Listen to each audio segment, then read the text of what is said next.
The idealization phase trap. In the beginning, you're perfect. They've never met anyone like you. You're special, unique, the one they've been waiting for their entire life. The attention is intoxicating. They text constantly, want to see you every day, mirror your interests and values so perfectly it feels like meeting your soulmate. This is the idealization phase, and it's the most dangerous trap a narcissist sets because it's the standard against which all future behavior will be measured. The narcissist isn't actually seeing you. They're seeing a fantasy, a projection of what they need you to be to serve their purposes. They're love-bombing you, flooding you with affection and attention at an unsustainable pace designed to create rapid bonding and intense attachment. You're being groomed, though you don't know it yet. Every compliment, every future plan they weave, every moment of seeming perfect connection is an investment. They're studying you during this phase, learning your vulnerabilities, your triggers, your deepest needs and fears. All of this information will be weaponized later. But right now, you're in the golden period, and it feels like magic. The narcissist knows that the higher they elevate you now, the more devastating the fall will be when they devalue you later, and they will devalue you. The idealization phase always ends. Always. Because you can never maintain the impossible standards of the fantasy they projected onto you. You're human. You'll eventually show flaws, have needs, express boundaries. And the moment you stop being the perfect reflection they need, the moment you become a real person instead of an idealized object, everything changes. The person who couldn't get enough of you suddenly can barely tolerate you.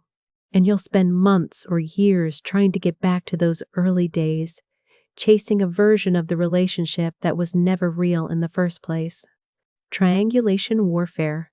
The narcissist always has a third party in the dynamic. An ex who's still in the picture, a friend they're suspiciously close to, a coworker they mention constantly, someone from their past who was special.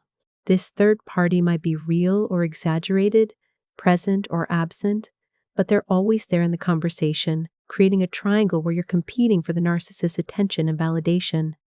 This is triangulation, one of the narcissist's most powerful tools for maintaining control. The third party serves multiple purposes. They keep you insecure and competing, always trying to prove you're better than this other person. They give the narcissist leverage. If you complain about their behavior, they can threaten to leave you for the other person. They provide narcissistic supply from multiple sources, so the narcissist is never dependent on just you. And they create plausible deniability. The narcissist can claim they're not doing anything wrong, they're just maintaining a friendship, and your jealousy is the real problem. The cruelty of triangulation is that it's designed to be crazy-making. You're not imagining the inappropriate closeness or the comparisons. But when you bring it up, the narcissist acts like you're being paranoid and controlling. They might even bring the third party's perspective into arguments. Well, Sarah thinks you're being unreasonable. Now it's 2 against 1, and you're outnumbered in your own relationship. Triangulation serves another dark purpose. It ensures you never feel secure. Even in your best moments together, there's a shadow presence. Someone who came before you or might come after you. Someone the narcissist references just enough to keep you aware that you're replaceable. The most sophisticated narcissists triangulate with multiple people, creating a web where you're always competing with exes, potential new supplies, friends, even family members for the narcissist's limited emotional resources. You're not in a relationship. You're in a competition you didn't sign up for and cannot win. The discard and Hoover cycle. Just when you think you know where you stand, the narcissist disappears. No warning, no explanation, just gone. This is the discard, and it's one of the most psychologically devastating experiences a target of narcissistic abuse endures. You're left spinning, analyzing every interaction, desperate to understand what you did wrong. The narcissist might ghost completely or might be physically present but emotionally absent, treating you like you don't exist. Days, weeks, sometimes months pass. You've started to accept it's over, started to heal, started to move on. Then they're back. A text, a call, showing up at your door. They might apologize, might act like nothing happened, might have a crisis that requires your support. This is the Hoover, named after the vacuum cleaner because they're sucking you back in. The discard and Hoover cycle is calculated torture. The narcissist discards you when you're no longer providing sufficient narcissistic supply or when they've secured a new source. But they Hoover you back when the new supply disappoints, when they're bored, or when they simply want to see if they still can. It's a test of their power over you. Each cycle does profound damage. The discard creates abandonment trauma. The Hoover creates confusion and false hope. You're trained to accept breadcrumbs, to be grateful for their return, to never feel secure because you never know when the next discard is coming. The cycle can repeat dozens of times, with the discards getting colder and the Hoovers getting more minimal. The narcissist is conditioning you to accept less and less while remaining loyal. They're proving to themselves that they own you, that they can leave and return at will, that you'll always be there waiting. Breaking free requires recognizing the pattern and refusing to be hoovered. Because every time you take them back, you teach them that the cycle works. They can discard you and you'll still be there. That's exactly the lesson they want you to learn. Pathological lying and reality distortion, narcissists lie constantly about big things and small things. They lie when the truth would serve them better. They lie when they don't need to.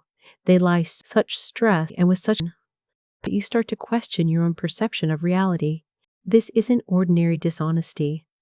This is pathological lying, and it serves a specific purpose in the narcissist world. The narcissist lies to maintain their false self, the grandiose image they need the world to see. They lie about their accomplishments, their past, their intentions, their feelings. They create an entire fictional narrative about who they are, and they need you to believe it. When reality threatens to expose the lie, they don't adjust the lie. They attack reality. They'll deny things you witnessed with your own eyes. They'll claim conversations never happened when you remember them clearly. They'll insist they told you things they never said or never told you things they definitely said. The goal is to make you doubt your own memory, your own perceptions, your own sanity. This is gaslighting on an industrial scale. The narcissist creates an alternate reality and insists you live in it with them. And because they're so confident, so unwavering in their false version of events, you start to believe maybe you're the one who's confused. Maybe your memory is faulty. Maybe you're going crazy. The pathological lying extends to how they present you to others. They'll tell people things about you that aren't true, creating a narrative that serves their needs. They might paint you as mentally unstable, difficult, abusive, priming others to doubt you if you ever try to expose the truth. When confronted with undeniable evidence of their lies, narcissists have several strategies. They might admit to the specific lie while denying the pattern. They might turn it around and accuse you of lying. They might claim their lie was justified because of something you did. Or they might simply refuse to engage, walking away or changing the subject, leaving you holding evidence that somehow doesn't matter. The accumulation of lies creates a relationship built entirely on fiction. Nothing is real. Nothing is trustworthy. You're living in a funhouse where mirrors distort everything and you can't find solid ground. That's exactly where the narcissist wants you disoriented, doubting yourself, dependent on them to tell you what's real. Playing the victim to avoid accountability, no matter what the narcissist does, somehow they're the injured party. You caught them lying? They're devastated that you don't trust them. You set a boundary? You're being cruel and controlling. You express hurt over their behavior. You're attacking them when they're vulnerable. This is the narcissist's victim card, and they play it with Oscar-worthy performance. The perpetual victim stance serves multiple purposes. First, it deflects accountability. If they're the victim, they can't be the perpetrator. Second, it manipulates your empathy. Even when you're the one who was harmed, you end up comforting them. Third, it allows them to justify retaliation. Because they're the wronged party, whatever they do in response is just self-defense. The narcissist's victim narrative is often elaborate and convincing. They've been victimized by everyone: their parents, their exes, their employers, their friends. They're the tragic hero of their own story, nobly struggling against a world that constantly mistreats them. And now you're added to the list of people who've wronged them. The truly insidious aspect is how they recruit others to their victim narrative. They'll tell people you're abusive, you're the narcissist, you're making their life hell. Flying monkeys emerge to defend the poor narcissist against your terrible behavior. You're fighting not just the narcissist, but an entire social network convinced of their victimhood. When you try to hold a narcissist accountable, watch how quickly the script flips. The conversation that started with your legitimate grievance ends with you apologizing for being so cruel as to bring it up. You started by confronting them about harmful behavior. You end by feeling guilty for hurting their feelings by mentioning it. That reversal is the goal. The narcissist doesn't need to defend their behavior if they can successfully make you the villain for challenging it. Over time, you stop bringing up issues because you know the pattern.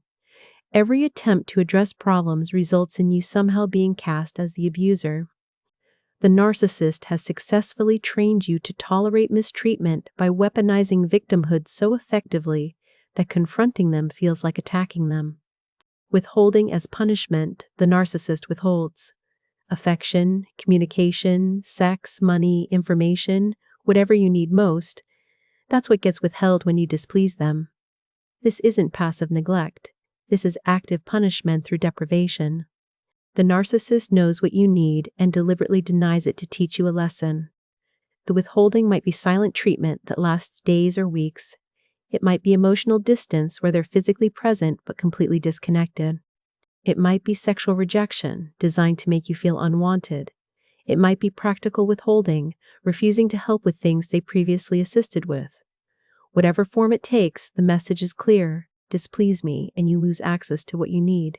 This punishment is particularly cruel because it's often unspoken. The narcissist doesn't tell you you're being punished or what you did wrong.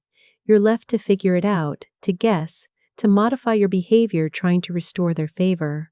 This keeps you hypervigilant, constantly monitoring their mood, desperately trying to avoid the next round of withholding. The intermittent nature of withholding makes it even more damaging. Sometimes the narcissist is generous with affection or attention. These moments of warmth become so precious that you'll do almost anything to prevent their withdrawal. You're being trained like a lab rat, learning which behaviors result in reward and which result in deprivation. Over time, withholding erodes your sense of self. You become so focused on earning back what's being withheld that you forget you're entitled to those things, not as rewards, but as basic elements of a relationship. Affection, communication, intimacy, these aren't prizes to be won through good behavior. They're supposed to be freely given. But the narcissist has turned them into conditional rewards, dispensed or withheld based on your compliance with their unspoken demands. Word salad to confuse and exhaust. You try to have a straightforward conversation with a narcissist, and you end up in a labyrinth. They respond to your simple question with circular logic, tangents, contradictions, projection, and deflection, all mixed together into an incomprehensible mess.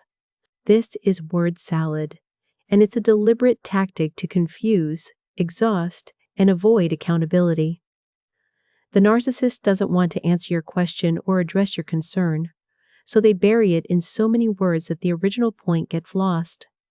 They might respond to your question with a question.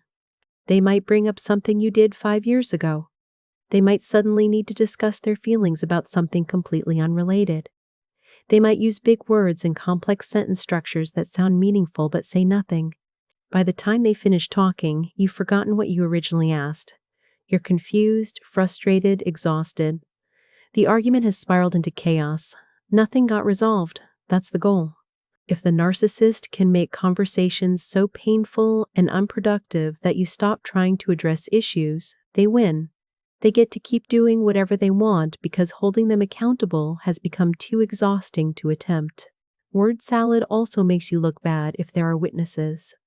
The narcissist sounds calm, thoughtful, complex. You sound hysterical, unable to follow their reasoning, unreasonably fixated on some minor point. Observers don't realize they're watching a performance. They think the narcissist is trying to communicate while you're being difficult. The key to recognizing word salad is noticing that despite lots of words, nothing is actually said. No questions get answered. No accountability gets accepted. No resolution gets reached. Just an avalanche of language designed to bury the truth. Future faking to maintain control. The narcissist paints beautiful pictures of the future. The trips you'll take, the house you'll buy, the life you'll build together. They talk about these plans with such detail and conviction that you believe them. You plan around them. You make sacrifices now for that promised future. But the future never comes. This is future faking, and it's how narcissists keep you invested in a relationship that will never give you what you need. The promised future serves as a carrot, always dangling just out of reach. You tolerate bad treatment now because things will be different when they finish this project, when they sort out their issues, when the timing is better.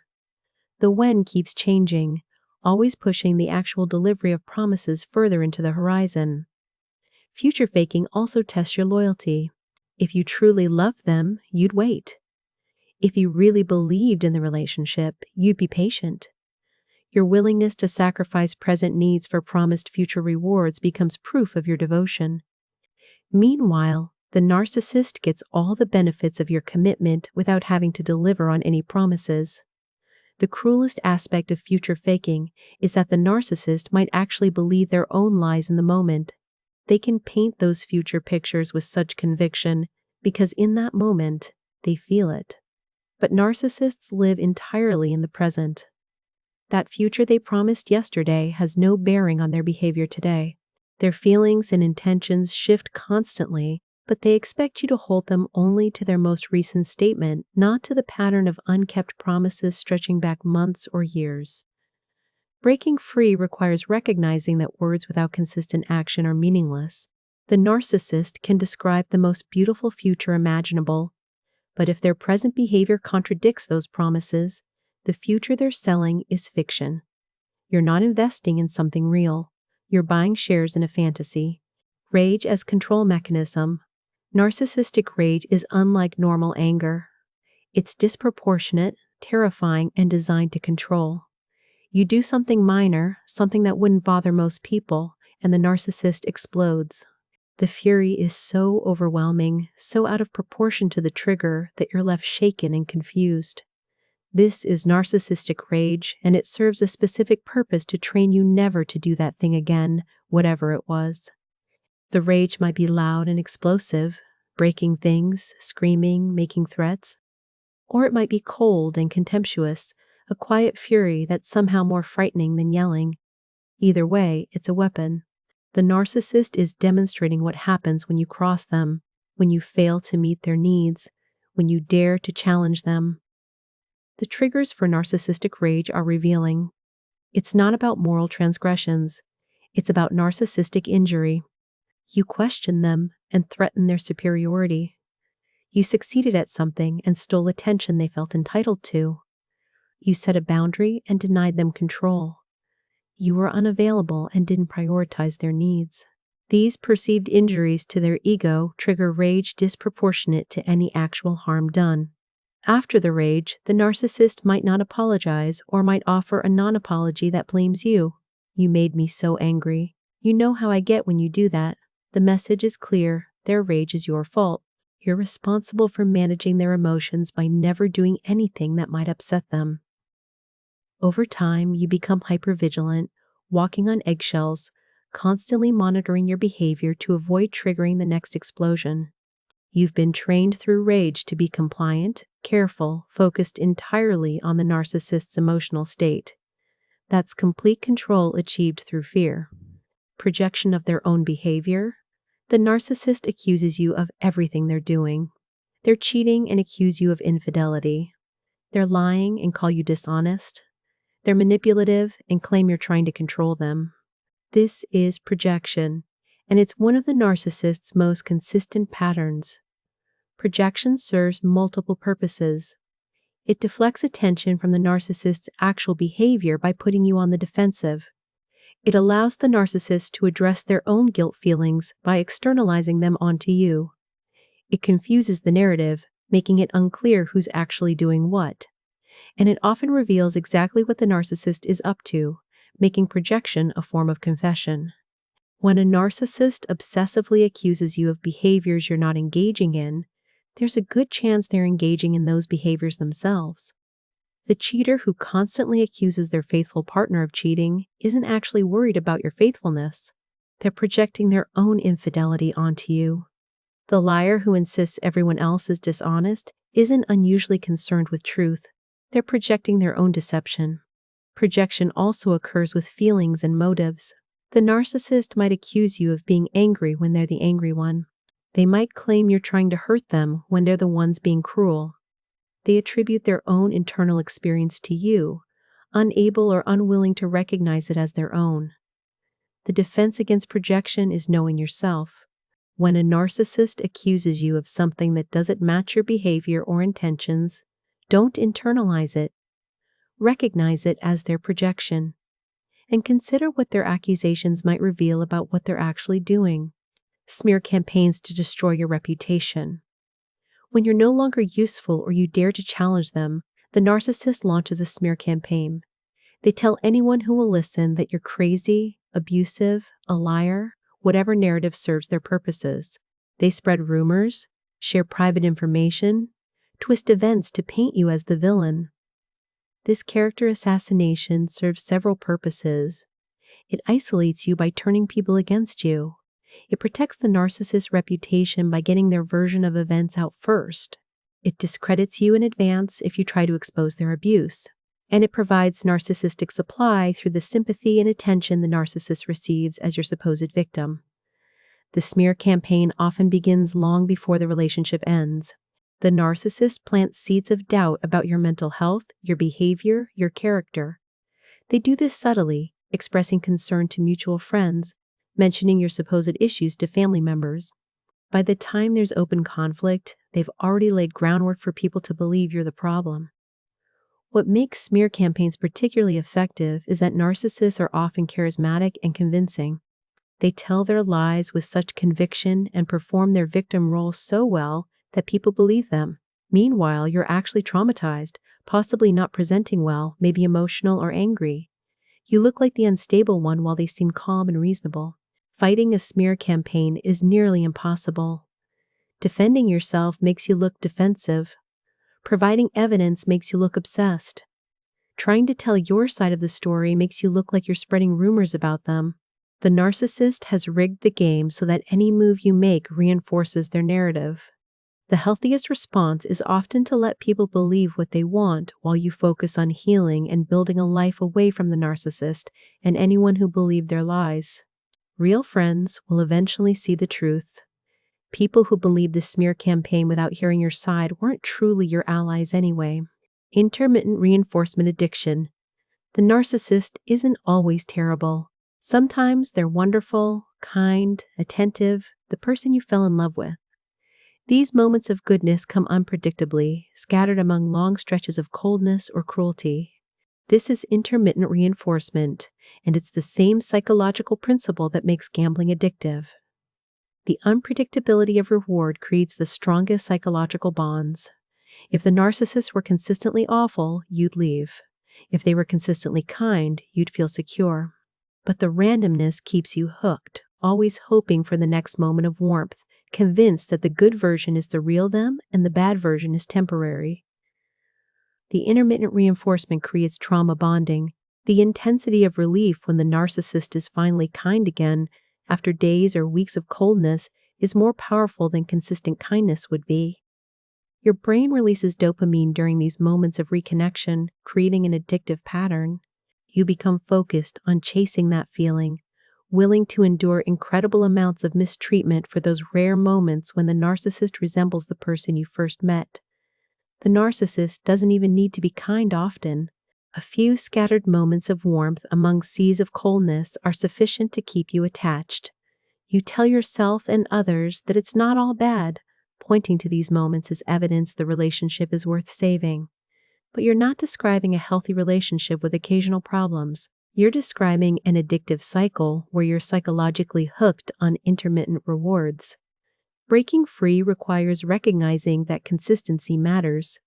A person who's wonderful 10% of the time and terrible 90% of the time isn't a good person having a hard time. They're showing you who they are, and you need to believe the 90%, not cling to the 10%. Violating boundaries, then blaming you. You set a clear boundary. The narcissist violates it. When you point this out, they claim you weren't clear, you're being too rigid, your boundary is unreasonable, or they somehow didn't know. They turn your boundary enforcement into you being the problem. This boundary violation and reversal is textbook narcissistic manipulation. Narcissists see boundaries as challenges to their control. Your attempt to establish limits is interpreted as an attack on their freedom. They'll test every boundary you set, pushing against it to see if you really mean it, and when you enforce it, they'll punish you for daring to have limits. The violation might be overt, deliberately crossing the line you drew, or it might be subtle, technically respecting the boundary's letter while violating its spirit. Either way, when confronted, the narcissist's response is never to acknowledge the violation and commit to respecting the boundary. Instead, they attack the boundary itself or your enforcement of it. They might claim the boundary is controlling, that you're being unreasonable, that normal people don't need such rules. They might say you never clearly communicated the boundary, even when you stated it explicitly. They might frame your boundary as punishment toward them rather than protection for yourself. Over time, you stop setting boundaries because the cost of enforcing them is too high. Every attempt to establish a limit results in such conflict, such accusations, such stress that it seems easier to just not have boundaries.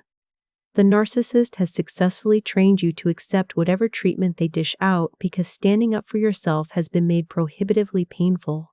Healthy relationships respect boundaries. Healthy people might occasionally cross a boundary by accident, but apologize and do better when informed.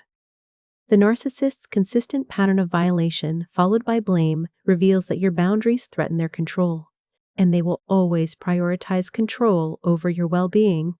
Selective amnesia for accountability. The narcissist has perfect memory for your mistakes, but convenient amnesia for their own. They'll bring up something you did wrong years ago in excruciating detail, but confront them about something they did last week, and suddenly they don't remember, you're misremembering, or it didn't happen the way you think.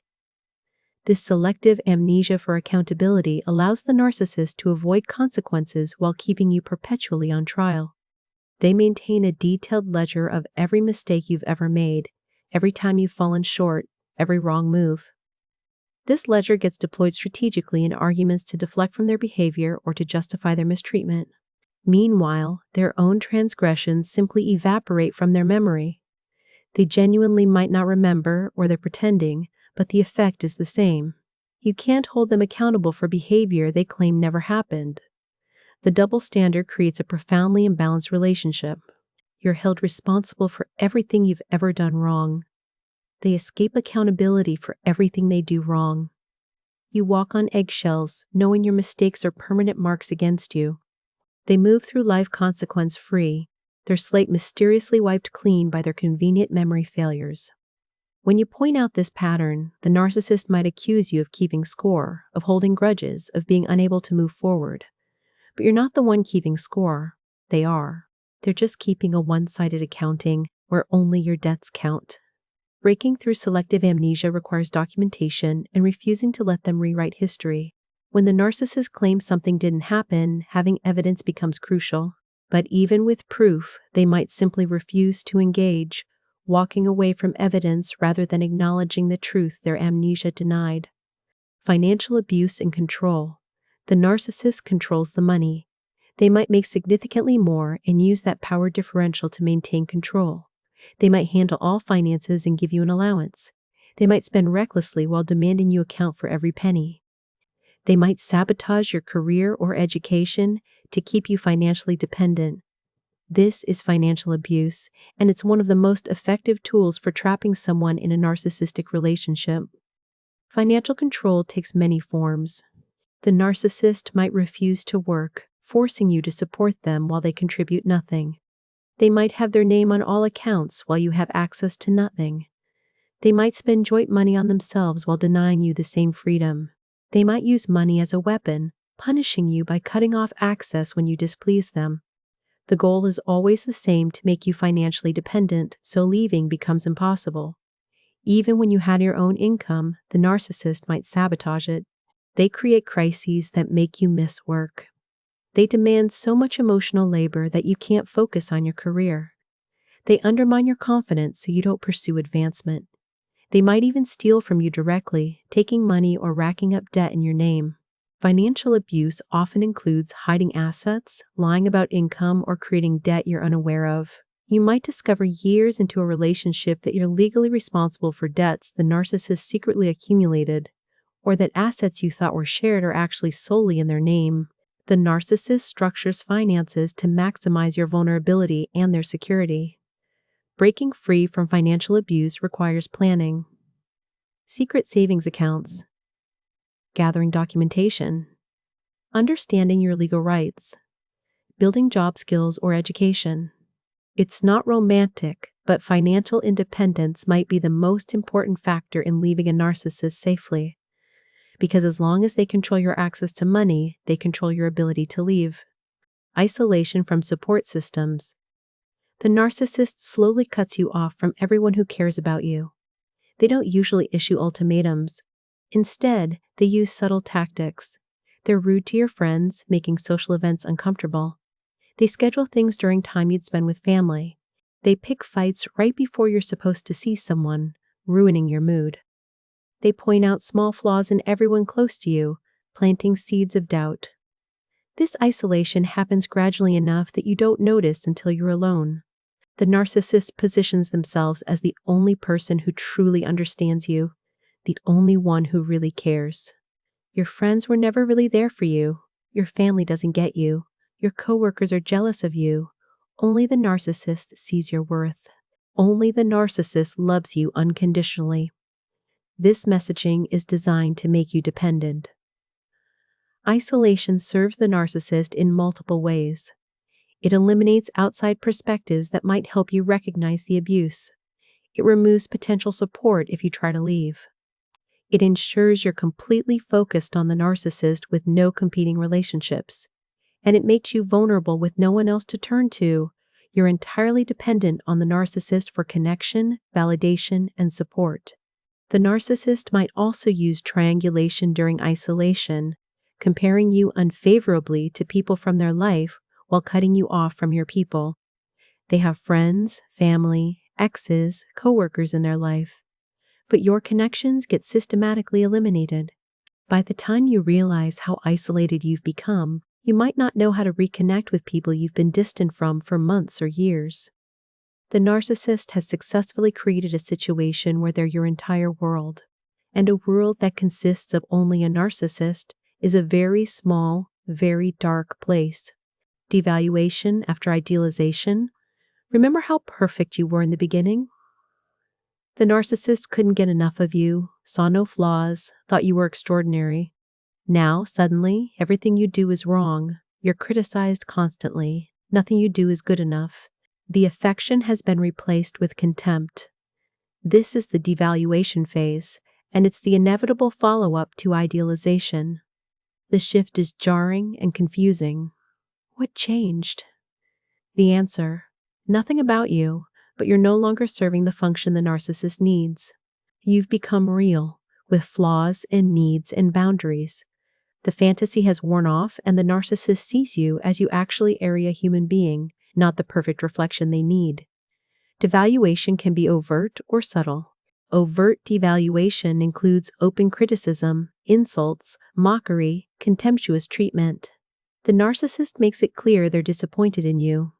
Subtle devaluation is harder to identify: backhanded compliments, jokes at your expense, damning with faint praise, comparing you unfavorably to others. The constant message is that you've fallen short. The psychological impact is devastating because you've been conditioned to value the narcissist's approval above all else. During idealization, their opinion of you was everything. Now that opinion has turned negative, and you scramble desperately to win back their favor. You try harder, sacrifice more, change yourself to meet their shifting standards. But nothing works because the problem isn't actually your behavior. The problem is that the narcissist has moved to the next phase of their cycle. You cannot earn your way back to idealization through good behavior because idealization was never about you earning anything. It was about the narcissist's needs at that moment. Now their needs are different, and devaluation serves those needs. The devaluation might be permanent, or it might cycle with periods of re-idealization before returning to devaluation. Either way, you're left trying to be perfect enough to recapture something that was never real in the first place. Forced isolation through manufactured jealousy. The narcissist is intensely jealous of anyone in your life. They interrogate you about people you spend time with. They accuse you of inappropriate relationships when none exist. They sulk, rage, or punish you after you see friends or family. This manufactured jealousy serves to isolate you, making it so stressful to maintain other relationships that you eventually just stop trying. The jealousy is presented as evidence of how much they care. They can't help it. They love you so much, they're just afraid of losing you. But healthy love doesn't seek to eliminate all other connections. Narcissistic jealousy isn't about genuine fear of infidelity. It's about control. The narcissist wants to be the center of your universe, with no competing relationships that might dilute your focus on them or provide outside perspectives on the relationship. They're not afraid you'll leave them for someone else. They're afraid someone else might help you see the abuse and give you strength to leave. The manufactured jealousy often includes accusations that are actually projection. The narcissist is often the one engaging in or considering infidelity, but they project this onto you, becoming hypervigilant about your faithfulness while their own behavior should be the concern. Over time, to avoid the stress of jealous accusations and conflicts, you self-isolate. You turn down invitations. You distance yourself from friends. You avoid situations that might trigger the narcissist's jealousy. You've been trained to cut yourself off from others to keep the peace. The narcissist has successfully used their claimed feelings as a tool to manipulate you into isolation that serves their control, baiting you into reactions, then blaming you. The narcissist does something deliberately provocative. They flirt with someone in front of you, bring up a painful topic, ignore you at a social event, say something cruel. They're baiting you, trying to provoke an emotional reaction. When you react, they switch scripts. Now your reaction is the problem. You're too sensitive, too jealous, too emotional. They were just joking, just being friendly, just making conversation. Your completely understandable response to their provocation becomes evidence that you're the unstable one. This is emotional baiting, and it's designed to make you look bad while the narcissist maintains plausible deniability. They can claim innocent intentions while setting you up to fail. The bait is calculated. They know exactly which buttons to push to get a reaction from you. They've studied your triggers during the idealization phase. Now they use that knowledge against you, pushing those buttons deliberately, then acting shocked when you respond emotionally. The cruelest version of this happens publicly. The narcissist baits you in front of others. Then when you react, you look unhinged while they look calm. Witnesses don't see the bait, only your reaction. The narcissist successfully makes you look like the problem while they appear to be the victim of your instability. Over time, you learn to suppress all reactions. You become emotionally flat, not responding even to provocations that would upset anyone.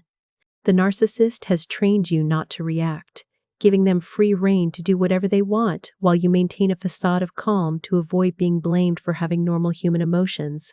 The alternative is recognizing that someone who deliberately provokes you, then blames you for reacting, is not a partner. They're an abuser using sophisticated tactics to maintain control while making you look like the unstable one. The silent treatment as control. You've done something to displease the narcissist, though you might not know what. Suddenly, they're not speaking to you. Complete silence. They're physically present but refuse to acknowledge your existence. This isn't just giving each other space after an argument. This is the silent treatment, a form of emotional abuse designed to punish you and train you never to displease them again. The silent treatment can last hours, days, or weeks. During this time, the narcissist might walk past you as if you're invisible, respond to everyone but you, or give you cold stares that make it clear the silence is deliberate. You're left confused, anxious, desperate to restore communication. You might apologize repeatedly for whatever you did, even if you're not sure what it was. You might beg them to talk to you. You might twist yourself into knots trying to figure out what went wrong and how to fix it. That's the goal. The silent treatment is profoundly painful because humans are social creatures. We need connection and communication. The narcissist weaponizes this need, withdrawing all communication to demonstrate their power over you. They're showing you what happens when you displease them. You cease to exist in their world. The silent treatment is also deniable. The narcissist isn't doing anything technically abusive. They're just quiet. If you complain, they can claim they needed space or didn't feel like talking. Your pain is dismissed as oversensitivity. But refusing to communicate with someone you're in a relationship with is manipulation, especially when done as punishment. The cumulative effect is that you become hypervigilant, constantly monitoring the narcissist's mood, desperate to avoid the next round of silent treatment. You've been trained to prioritize their emotional state above everything, including your own needs and dignity. That's complete control achieved through something as simple as refusing to speak. Recruiting flying monkeys to do their bidding. The narcissist doesn't fight their own battles.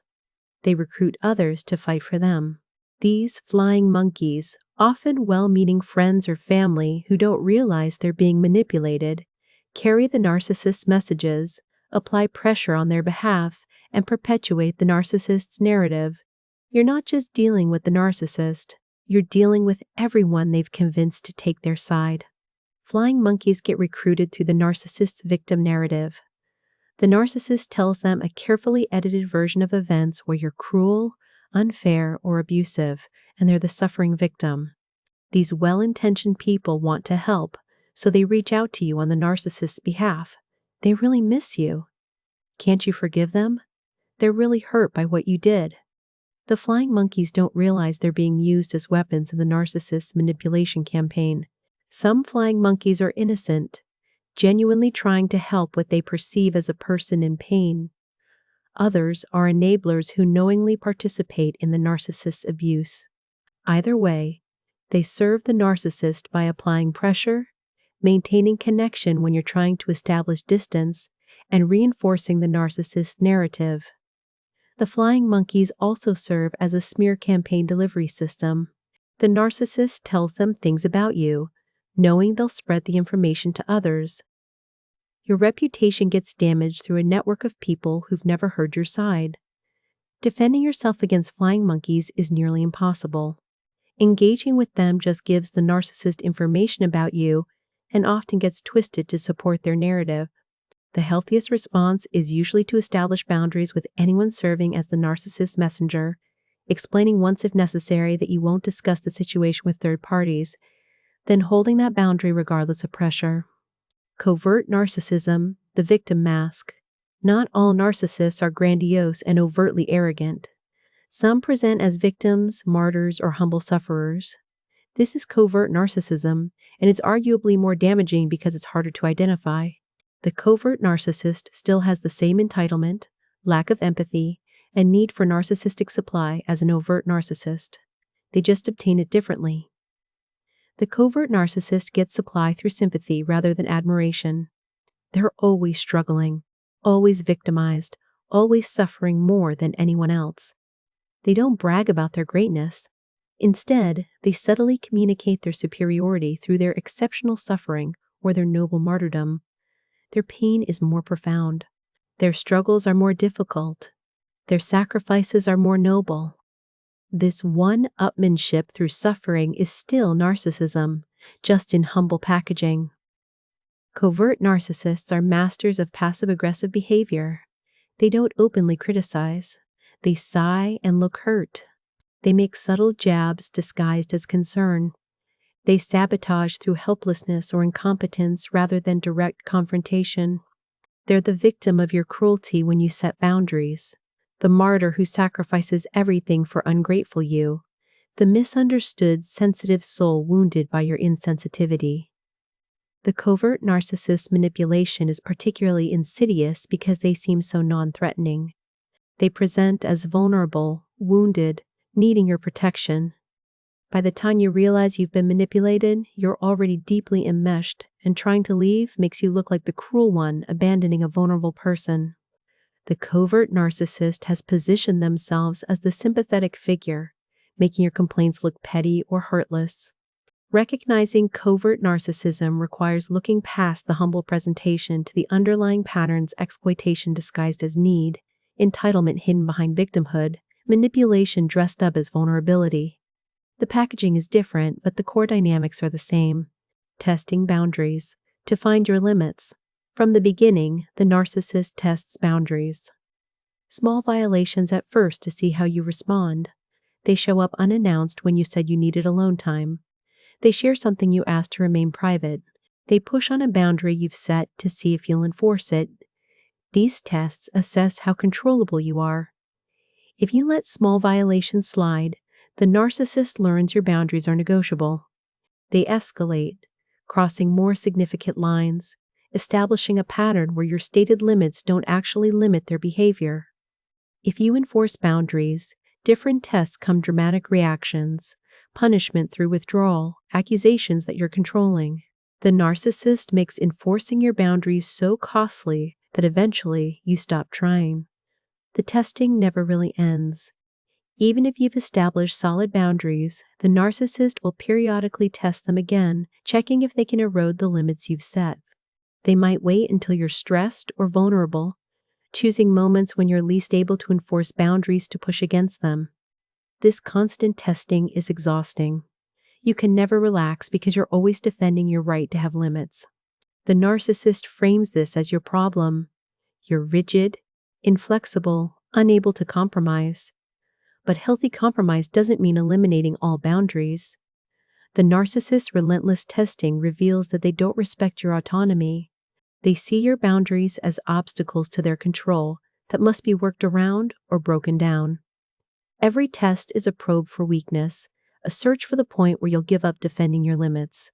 Recognizing boundary testing requires understanding that violations aren't accidents. When someone consistently pushes against your stated limits, they're deliberately testing your resolve.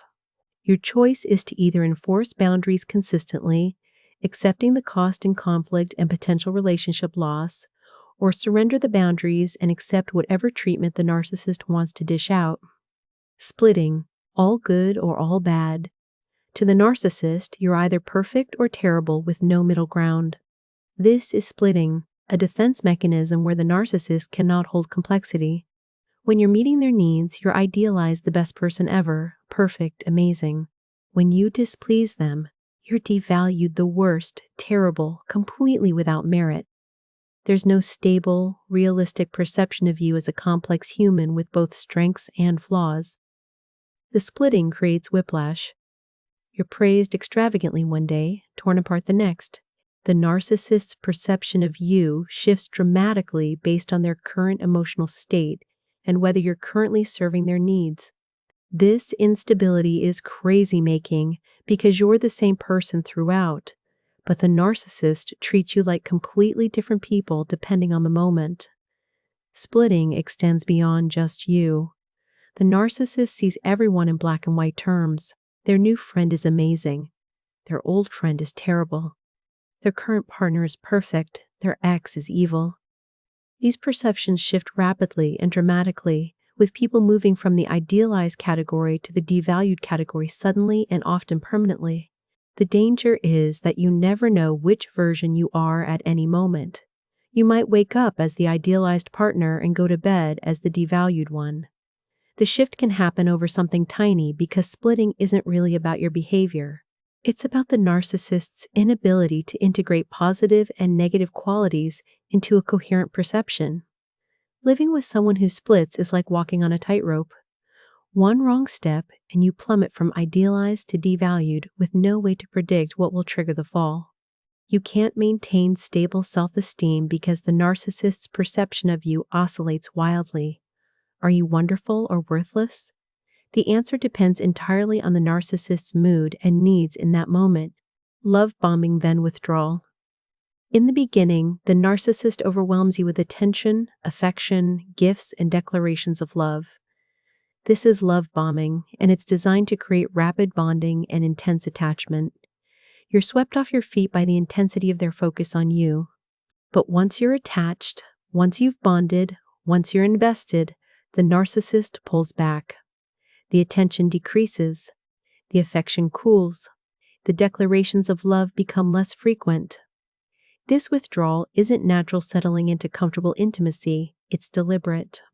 The narcissist created an unsustainably high level of attention to hook you, then withdraws it to create anxiety and desperation. Now you're chasing what you had in the beginning, trying to earn back that level of attention and affection. The cycle of love bombing and withdrawal creates addiction. The high of love bombing feels amazing. The low of withdrawal feels terrible.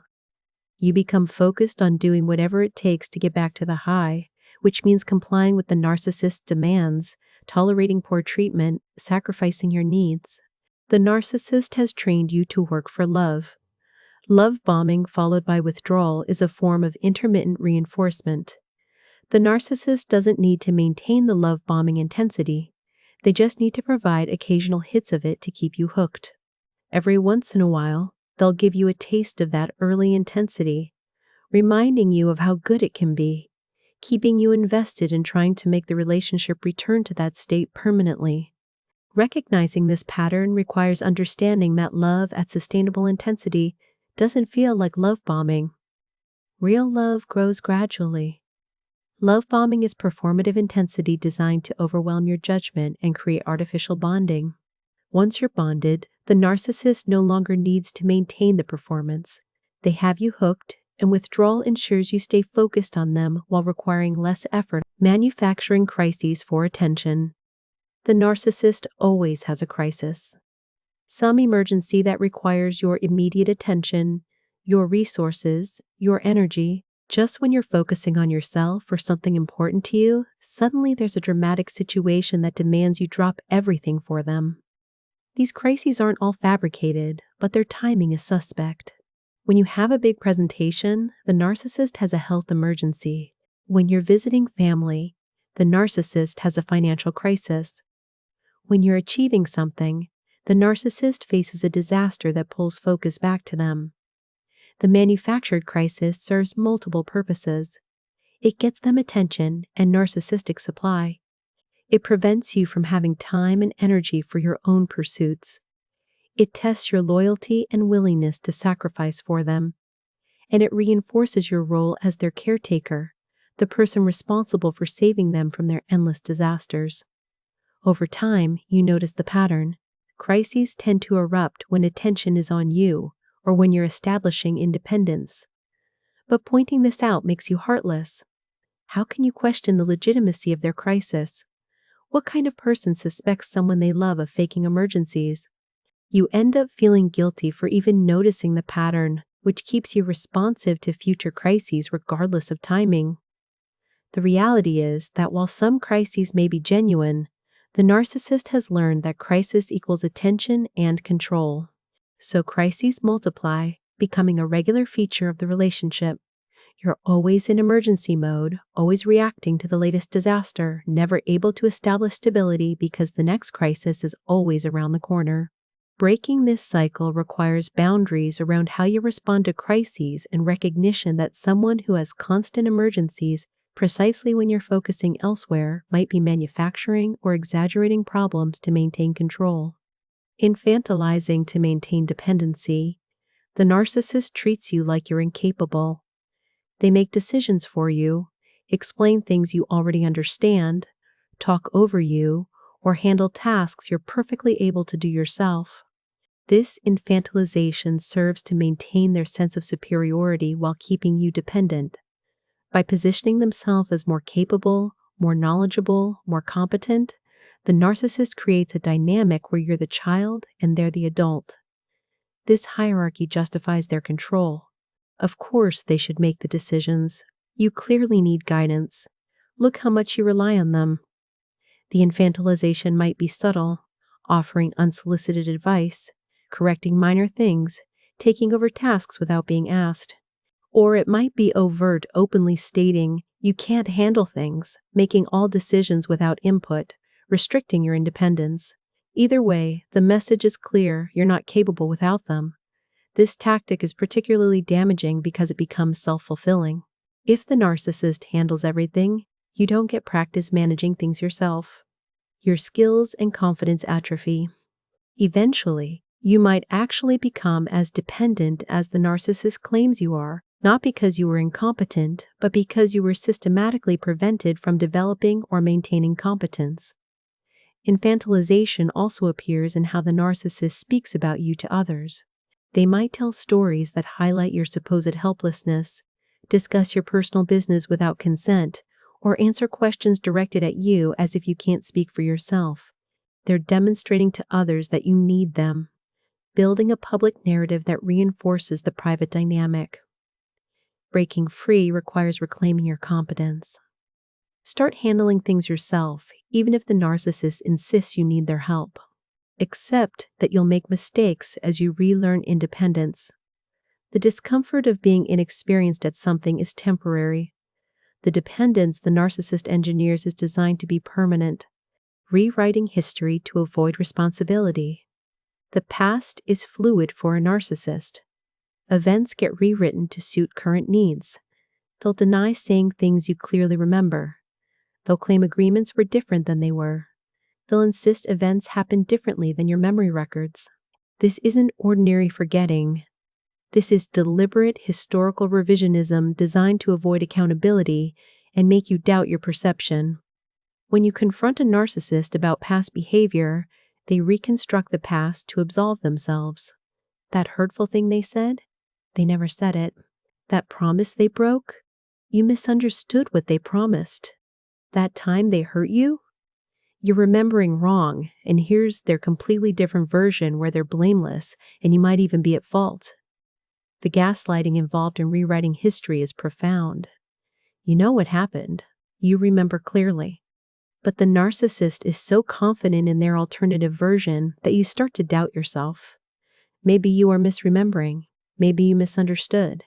Their certainty chips away at your certainty until you're no longer sure what's true. This rewriting extends to the relationship's overall narrative. During idealization, they claimed you were perfect. During devaluation, they'll rewrite the entire history, claiming they always saw your flaws, they were always unhappy, they settled for you from the beginning. Your memory of being idealized becomes suspect. Maybe it wasn't as good as you remember. The narcissist says it wasn't. The defense against historical revisionism is documentation and trust in your own memory. When a narcissist tells you the past wasn't as you remember, and you know you remember correctly, believe yourself. Their version serves their current needs. The truth is what actually happened, not what they're now claiming happened. Hoovering when you're moving on, you finally started to heal. You're moving on, feeling stronger, maybe even dating someone new. That's when the narcissist reappears. This is hoovering, named after the vacuum because they're sucking you back in. The hoover might be a text, a social media like, showing up somewhere they know you'll be, or a full dramatic gesture.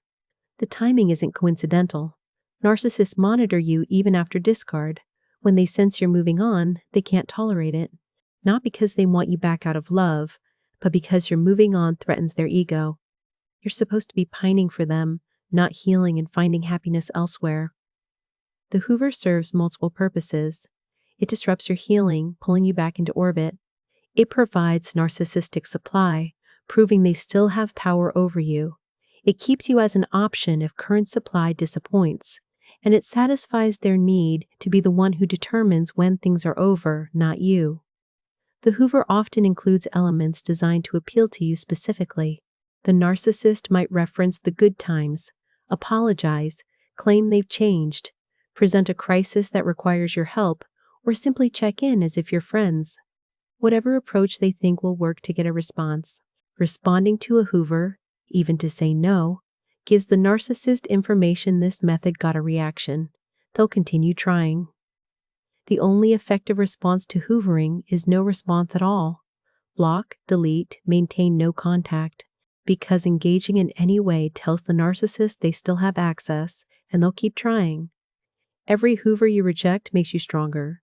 Every hoover you respond to restarts the cycle. The narcissist is betting that enough persistence will eventually crack your resistance. Prove them wrong. Making you responsible for their emotions. The narcissist's feelings are your responsibility. If they're angry, you caused it. If they're upset, you need to fix it. If they're disappointed, you failed them.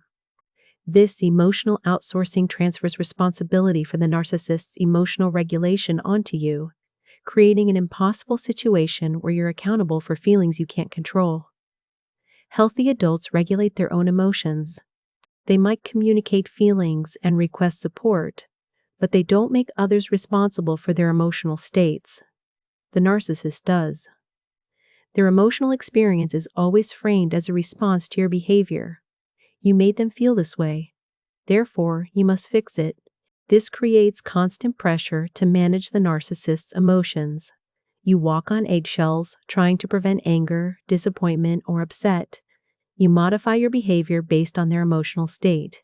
Your entire life becomes about emotional management of another adult who should be managing themselves. The impossibility becomes clear when you realize you can't actually control their emotions. You can't make them happy if they're determined to be unhappy.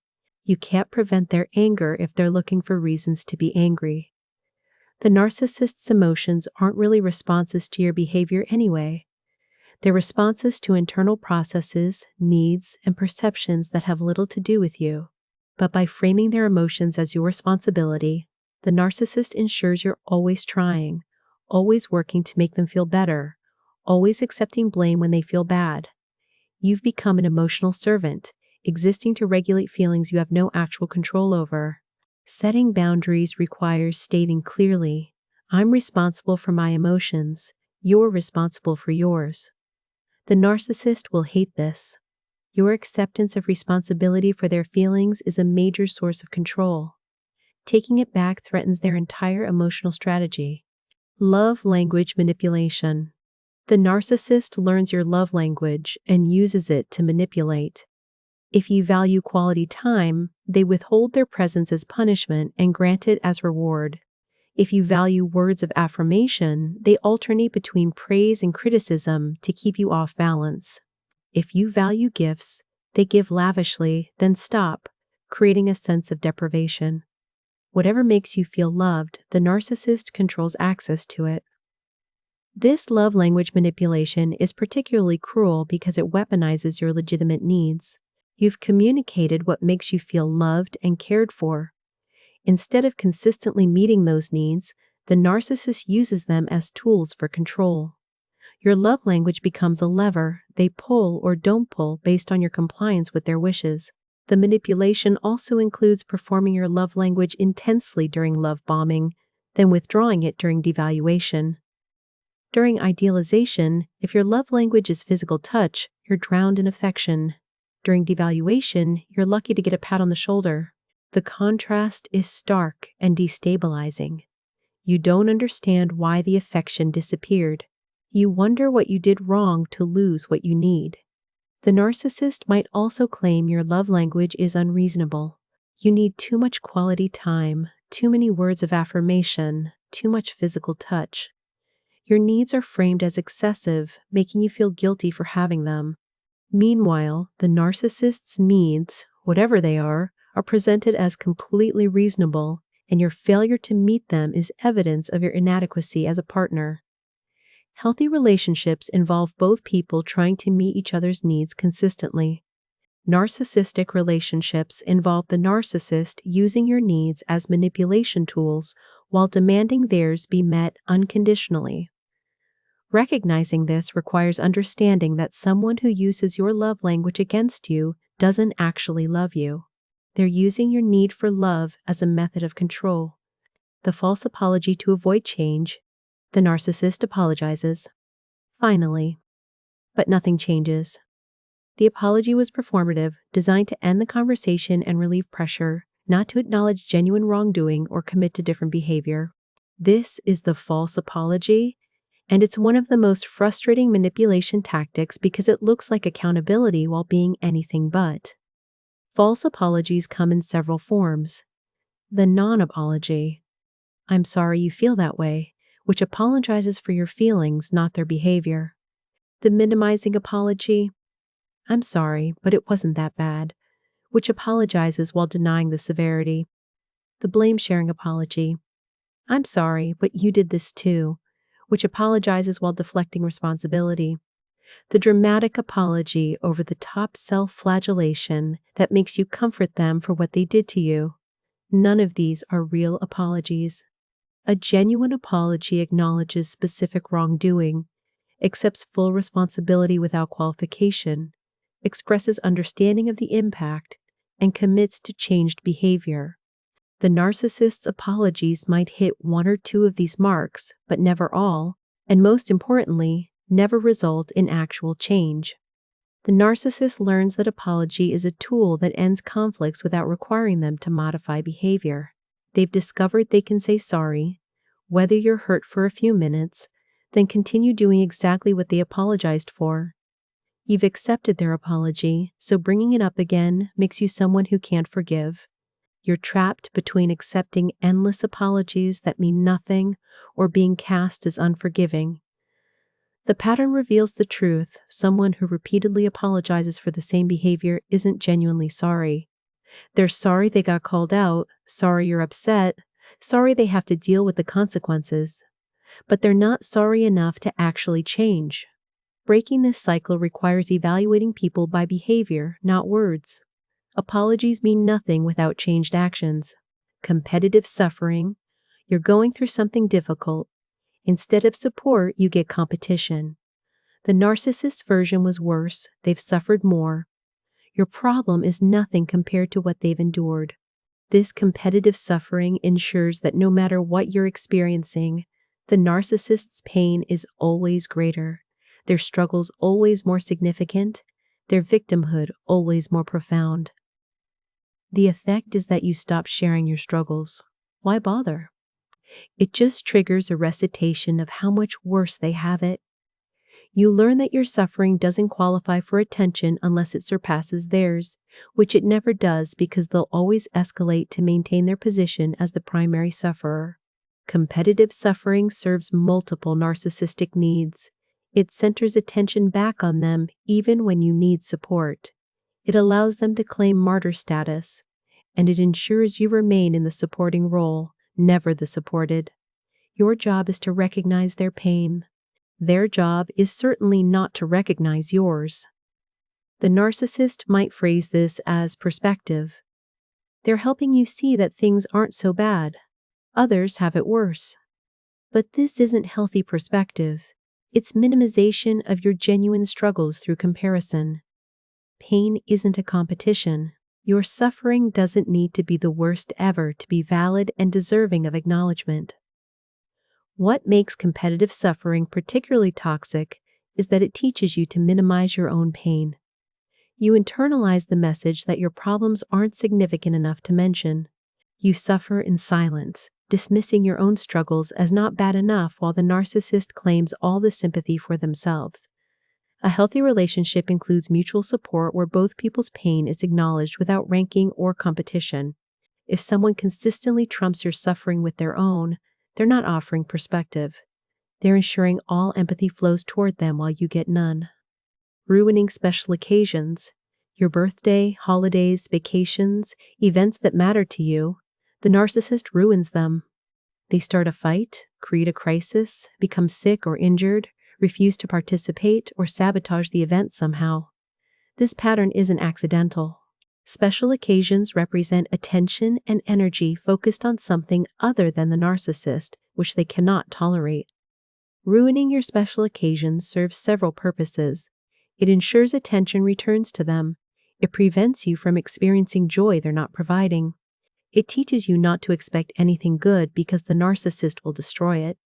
And it creates negative associations with events that should be positive, gradually eroding your enthusiasm for celebration. The narcissist might deny the pattern. They didn't ruin your birthday. They just happened to be in a bad mood. They didn't sabotage the vacation. Things just went wrong. The holidays are stressful for everyone. But when you track the pattern over years, it becomes clear your special occasions reliably become disasters or disappointments due to the narcissist's behavior. This pattern extends to your achievements. When you get a promotion, they're dismissive or start a fight.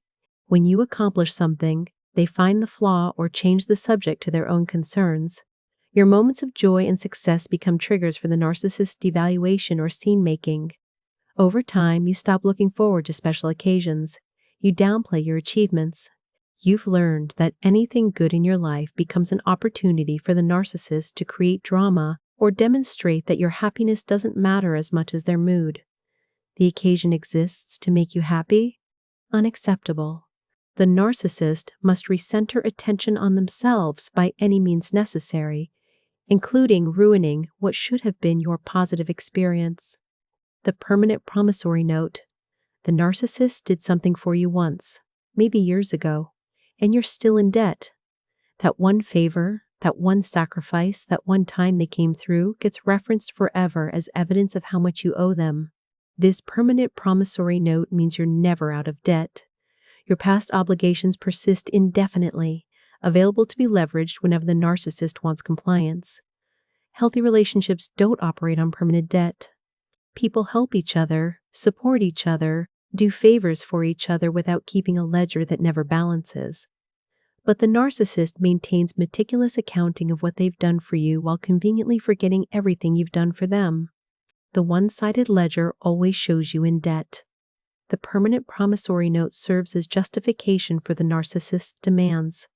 After everything I've done for you, you won't do this one thing. The emotional blackmail is clear. Your refusal to comply equals ingratitude for past kindness that you're supposed to be repaying forever. The debt is also unquantifiable. You can never do enough to pay off what you owe. The narcissist's past favor was so significant, so sacrificial, that no amount of reciprocal action balances the scales. They gave you so much. You can never give enough back. This ensures your perpetual obligation. Breaking free from the permanent promissory note requires rejecting the transactional framework. Past kindness doesn't create unlimited future obligation. If someone is keeping score of what they've done for you while dismissing everything you've done for them, they're not being generous. They're making investments in control. You don't owe someone indefinite servitude because they helped you once. That's not how healthy relationships work. Financial games and sabotage. Money becomes a tool for control. The narcissist might refuse to work while demanding you provide for them. They might hide income while claiming poverty. They might spend recklessly, then blame you for financial stress. They might sabotage your career by creating crises that make you miss work. They might steal from you directly. Whatever the specific tactic, the goal is making you financially dependent or unstable. Financial games serve multiple purposes. They create practical barriers to leaving. They establish the narcissist's dominance through economic control. They keep you stressed and focused on survival rather than relationship evaluation. And they provide the narcissist with resources without responsibility. Some narcissists are financial black holes, consuming your resources while contributing nothing. Others are financial dictators, controlling all money and giving you an allowance or requiring you to justify every purchase. Either extreme creates dependency and imbalance that serves the narcissist. The financial sabotage might include running up debt in your name, failing to pay bills they agreed to handle, making financial decisions without consultation, hiding assets, or lying about the true financial picture. You might discover years into the relationship that you're financially devastated due to the narcissist's hidden decisions. Breaking free financially requires documentation, secret saving if necessary, understanding your legal rights, and planning. Financial abuse is one of the most practical barriers to leaving a narcissist. They've often engineered the situation to make departure economically catastrophic. Overcoming this requires time, strategy, and sometimes outside help from domestic violence resources that understand the financial dimensions of abuse. Sexual coercion and manipulation. The narcissist uses sex as a tool for control. They might withhold sex as punishment, demand it at inappropriate times, pressure you into unwanted acts, or make you feel defective for not meeting their desires. Sexual coercion ranges from subtle pressure to overt forcing, but all of it violates consent and autonomy. The narcissist's sexual behavior often has nothing to do with mutual pleasure or connection. It's about power, control, and their own gratification without genuine consideration of your experience. You're expected to be available on their terms while your own desires are irrelevant or dismissed. Withholding sex becomes punishment for displeasing the narcissist. You're deprived of intimacy, not because they're not in the mood, but because they're teaching you what happens when you step out of line. The message is clear: comply with their demands, and you get access to physical intimacy. Disobey, and you're cut off. Conversely, sexual pressure ensures you never feel you can say no. The narcissist frames refusal as rejection, lack of attraction, or evidence you don't really love them. Your bodily autonomy is less important than their entitlement to your body. You end up having sex you don't want to avoid conflict or to prove your love. The narcissist might also use sex to distract from conflicts, to love bomb during hoovering, or to establish connection that overrides your rational concerns about the relationship. The physical connection becomes another tool in their manipulation arsenal. Healthy sexual relationships involve enthusiastic consent, mutual consideration, and respect for boundaries. Narcissistic sexuality involves coercion, entitlement, and the use of physical intimacy as a control mechanism. Your body is not a tool for someone else's manipulation. You have absolute right to decline any sexual activity for any reason, and anyone who punishes you for exercising bodily autonomy is abusive. Deliberate misunderstanding. You explain something clearly. The narcissist claims they don't understand. You explain again, differently, still confused. But you know they understand perfectly. They're pretending not to as resistance, deflection, or a way to make you work harder to communicate what should be simple. This deliberate misunderstanding forces you to repeat yourself endlessly. You explain your boundaries 6 different ways while they keep claiming confusion. You're not being unclear. They're pretending not to understand because understanding would require acknowledging your point, and they don't want to do that. The forced repetition exhausts you. Eventually, you give up, believing maybe you weren't clear enough. The narcissist has successfully avoided engagement by feigning incomprehension. Your legitimate point never gets addressed because they refuse to understand it. Deliberate misunderstanding also makes you doubt your communication abilities. If they can't understand you, maybe you're not explaining well. Maybe you're the problem. You become increasingly convoluted in your explanations, trying to find the magic words that will finally make them get it. But there are no magic words because they understand already. They just benefit from pretending they don't. The pattern reveals itself when the narcissist demonstrates perfect comprehension of complex matters in other contexts, but suddenly becomes dense when you're setting boundaries or raising concerns. The selective nature of their confusion gives them away. Healthy responses to unclear communication involve asking specific questions to clarify. Deliberately claiming confusion while refusing to engage with clarifying questions is a manipulation tactic, not a comprehension problem. Trauma bonding through intensity. The relationship is intense. The highs are extraordinarily high. The lows are devastatingly low. This intensity creates powerful bonding that's hard to break even when the relationship is clearly toxic. This is trauma bonding, where the extreme emotional experiences create attachment stronger than healthy, stable relationships generate. Trauma bonding occurs through a combination of idealization, devaluation, intermittent reinforcement, and shared intense experiences. The narcissist creates a roller coaster that's addictive. The relief of reconciliation after a terrible fight, the euphoria of being idealized again after devaluation, the intensity of making up after betrayal. These emotional extremes create neurochemical bonding. The brain releases oxytocin during the reconnection periods, creating powerful attachment. The unpredictability increases the bonding. When you don't know whether you'll get the good version or bad version of the narcissist, your nervous system stays activated, hyper-aware of their mood. The hypervigilance itself creates a form of intimacy. You're so focused on them, so attuned to their emotional state, that it feels like deep connection. It's not. It's trauma response. The trauma bond explains why people stay in obviously terrible relationships, why they keep going back after leaving, why they struggle to detach even when rationally they know the relationship is harmful. The emotional attachment isn't about love. It's about neurochemical addiction to the intensity cycle. Breaking trauma bonds requires sustained no contact, therapy, understanding the neurochemistry involved, and replacement of intensity with stability.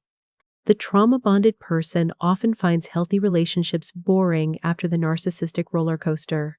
Healing involves relearning that stability and peace are actually what love should feel like, not the addictive cycle of pain and relief. Using kindness to loved ones as manipulation. The narcissist is occasionally kind to your children, your parents, your friends. These moments of kindness become leverage. How can you leave someone who's so good to your mother? How can you think badly of someone who helps your kids? The narcissist's strategic kindness to people you care about serves multiple purposes. It creates witnesses to their goodness, people who will defend them and question your complaints. It provides ammunition after how good I've been to your family. This is how you treat me. It binds you through guilt-leaving affects not just you, but the people they've been kind to. And it confuses your perception. Maybe they're not all bad if they can be so good to others. The kindness is calculated and conditional. The narcissist is kind to your loved ones when it serves their purposes. If you displease them, the kindness toward your people might be withdrawn, punishing them as a way to punish you. Or the kindness continues while mistreatment of you escalates, creating the appearance that you're the unreasonable one since they're so great to everyone else. Your loved ones might defend the narcissist, especially if they've only experienced the good side. They don't believe your accounts of abuse because they conflict with their direct experience.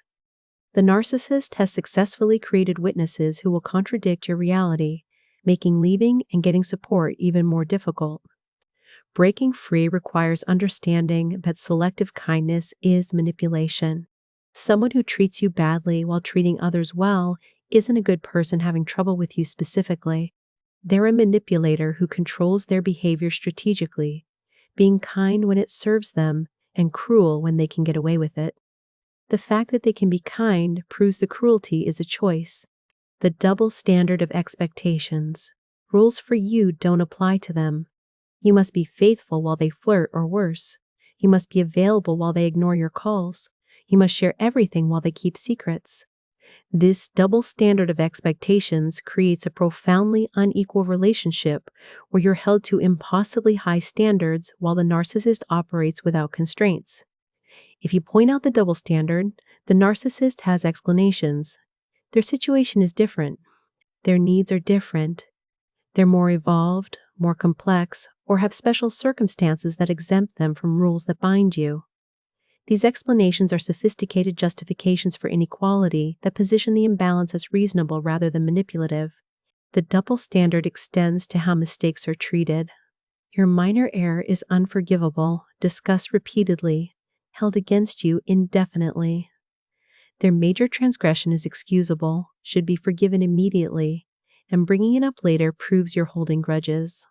You're both human and make mistakes, but only yours count as actual wrongs requiring accountability. The double standard also appears in emotional expression. Your anger is unacceptable. Their rage is justified. Your tears are manipulation. Their crying is authentic pain. Your needs are excessive. Their demands are reasonable. The consistent message is that you operate under stricter rules because you're inferior, less important, less entitled to consideration. Living under double standards erodes self-esteem. You internalize the message that you don't deserve equal treatment, that your needs and rights are less legitimate than the narcissist's. You accept mistreatment while holding yourself to standards they violate daily. Breaking free requires rejecting the framework. You deserve equal treatment. If they can flirt, so can you. If they can keep secrets, so can you. Of course, asserting equality will trigger narcissistic rage because equality threatens their dominance. But their reaction reveals the truth they know. The double standard is unfair. They just benefit from it. Testing loyalty through impossible demands, the narcissist makes increasingly unreasonable demands to test your loyalty. At first, small requests, then larger, then impossible. Each compliance proves your devotion and raises the bar for the next test. If you loved me, you'd do this. Each refusal is framed as evidence you don't really care. The loyalty tests escalate strategically. The narcissist starts with reasonable requests to establish a pattern of compliance. Once you're in the habit of accommodating their demands, they escalate. Now you're asked to sacrifice your friendships, your career, your values, your financial security, your relationships with family. The tests have no endpoint. Even if you pass every test, more come. Because the tests aren't actually about proving anything. They're about establishing dominance and seeing how much you'll sacrifice. The narcissist is training you to prioritize their wants over your own needs, to violate your own boundaries, to compromise your values, all to demonstrate loyalty to someone who shows none to you. The ultimate test often involves asking you to harm yourself or others to prove your devotion. Cut off your friends, quit your job, lie to your family, violate your ethics. The narcissist is seeing if your loyalty to them surpasses your loyalty to yourself, to others, to your own principles. Each test you pass teaches the narcissist that you're controllable. Each test you fail results in punishment, guilt trips, or claims that you don't really love them. You're trapped between maintaining your integrity and proving your devotion, with the narcissist framing these as incompatible. Healthy relationships don't require loyalty tests. Love isn't proven through sacrifice of self. If someone is constantly testing your devotion through increasingly unreasonable demands, they don't love you. They're establishing how much control they have over you, measuring the limits of your willingness to sacrifice for them. Normalizing the abnormal. Gradually, what once shocked you becomes normal. The first time the narcissist raged, you were horrified.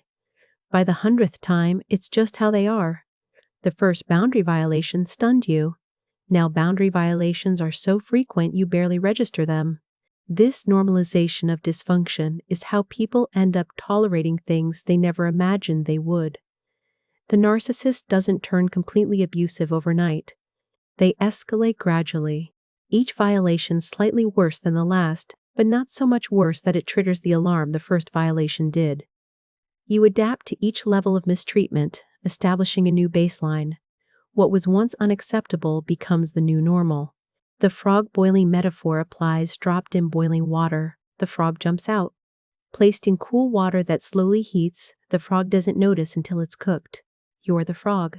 The narcissist is slowly turning up the heat, and you're adapting to each temperature increase without recognizing you're in danger. The normalization serves the narcissist by preventing you from reacting appropriately to objectively bad behavior. You've been desensitized. Friends or family might express concern about things they witness, and you downplay it. It's not that bad. They're exaggerating. That's just how they are. You've accepted as normal things that outsiders immediately recognize as abusive. Breaking through normalization requires regaining perspective. What would past you think about your current situation? What would you tell a friend tolerating this treatment? Would you want this relationship for someone you love? The answers reveal how far your normal has shifted from healthy. Dysfunction doesn't become acceptable just because it becomes familiar. The narcissist has trained you to tolerate increasing levels of mistreatment by making it so gradual you didn't notice you were being boiled alive. The illusion of support. The narcissist appears supportive. They encourage your goals, praise your ambitions, say they want you to succeed. But when it comes to actual support, it evaporates. They sabotage in subtle ways, creating crisis when you have important commitments, being unavailable when you need help, undermining your confidence right before key moments, or providing help that actually hinders. This illusion of support means you credit them for being encouraging while they actively prevent your success. The narcissist benefits from appearing supportive. It makes them look good and keeps you from recognizing they're actually threatened by your success and working to prevent it. Your achievement represents attention not on them, resources not spent on them, and your potential independence, all of which they oppose. The subtle sabotage is deniable. They didn't mean to start a fight right before your presentation. They forgot you needed help with that important thing. They were just offering honest feedback when they destroyed your confidence. Each incident alone seems forgivable. The pattern reveals the truth. Their words say they support you while their actions ensure you fail, or at minimum remain dependent on them. Sometimes, the narcissist offers help that creates more problems than it solves. They help in a way that gives them control over your success, ensures you credit them for any achievement, or creates obligations. Their help isn't actually about helping you. It's about inserting themselves into your process so your success becomes partly theirs. Real support involves consistent action aligned with encouraging words. If someone claims to support you but repeatedly behaves in ways that hinder you, their actions reveal their true feelings. They're threatened by your success, and their claimed support is just another manipulation to maintain control while appearing benevolent. Exploiting your strengths against you, the narcissist identifies your best qualities and uses them as weapons against you. You're empathetic? They exploit your empathy by positioning themselves as constant victim requiring your compassion. You're loyal? They test that loyalty with increasingly unreasonable demands. You're forgiving? They abuse you knowing you'll forgive. You're responsible? They become helpless knowing you'll handle everything. Your strengths become the very chains that bind you. The exploitation is particularly cruel because it punishes you for being a good person. Your positive qualities, things you should be proud of, become liabilities in relationship with a narcissist. You can't be less empathetic, less loyal, less forgiving, less responsible without losing part of yourself. But maintaining these qualities in relationship with a narcissist ensures continued exploitation. The narcissist learns your values and virtues during idealization phase. You tell them what you stand for, what you pride yourself on, what principles guide you. Then they use all of it against you. You value family? They put you in impossible positions between them and your family. You value honesty? They manipulate you into lying for them, then judge you for the dishonesty they created. Breaking this exploitation requires understanding that your strengths aren't flaws just because someone exploits them. The problem isn't your empathy. The problem is the person taking advantage of it. In healthy relationships, partners appreciate your strengths without exploiting them. They might benefit from your good qualities, but they also reciprocate, showing those same qualities back to you. The narcissist only takes. They've turned your virtues into vulnerabilities, but that says everything about them and nothing about whether those virtues are worth having. You should be able to be empathetic, loyal, forgiving, and responsible without having those qualities weaponized against you.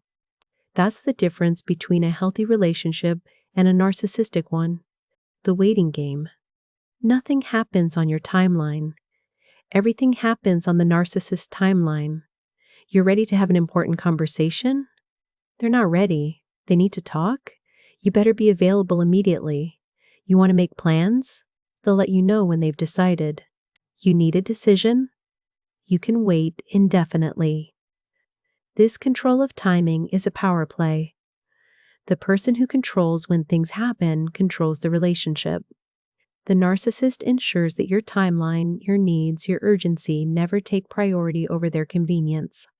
This teaches you that your time isn't valuable. You wait for them to be ready for conversations. You rearrange your schedule around their availability.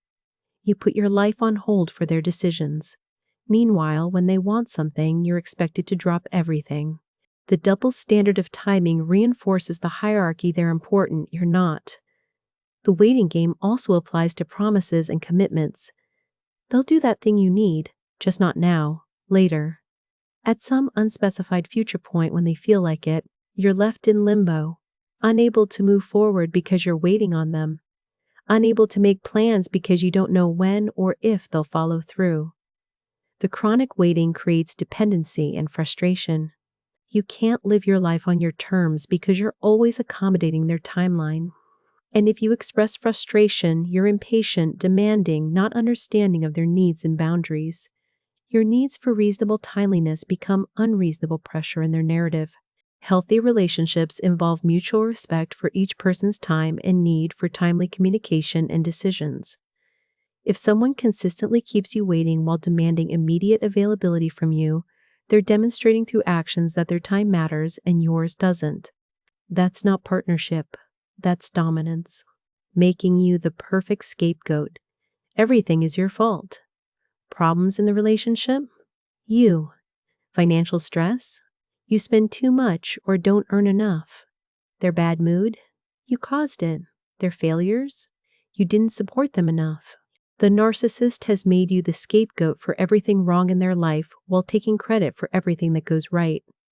The scapegoating serves crucial functions. It absolves the narcissist of all responsibility. It makes you the problem so they don't have to change.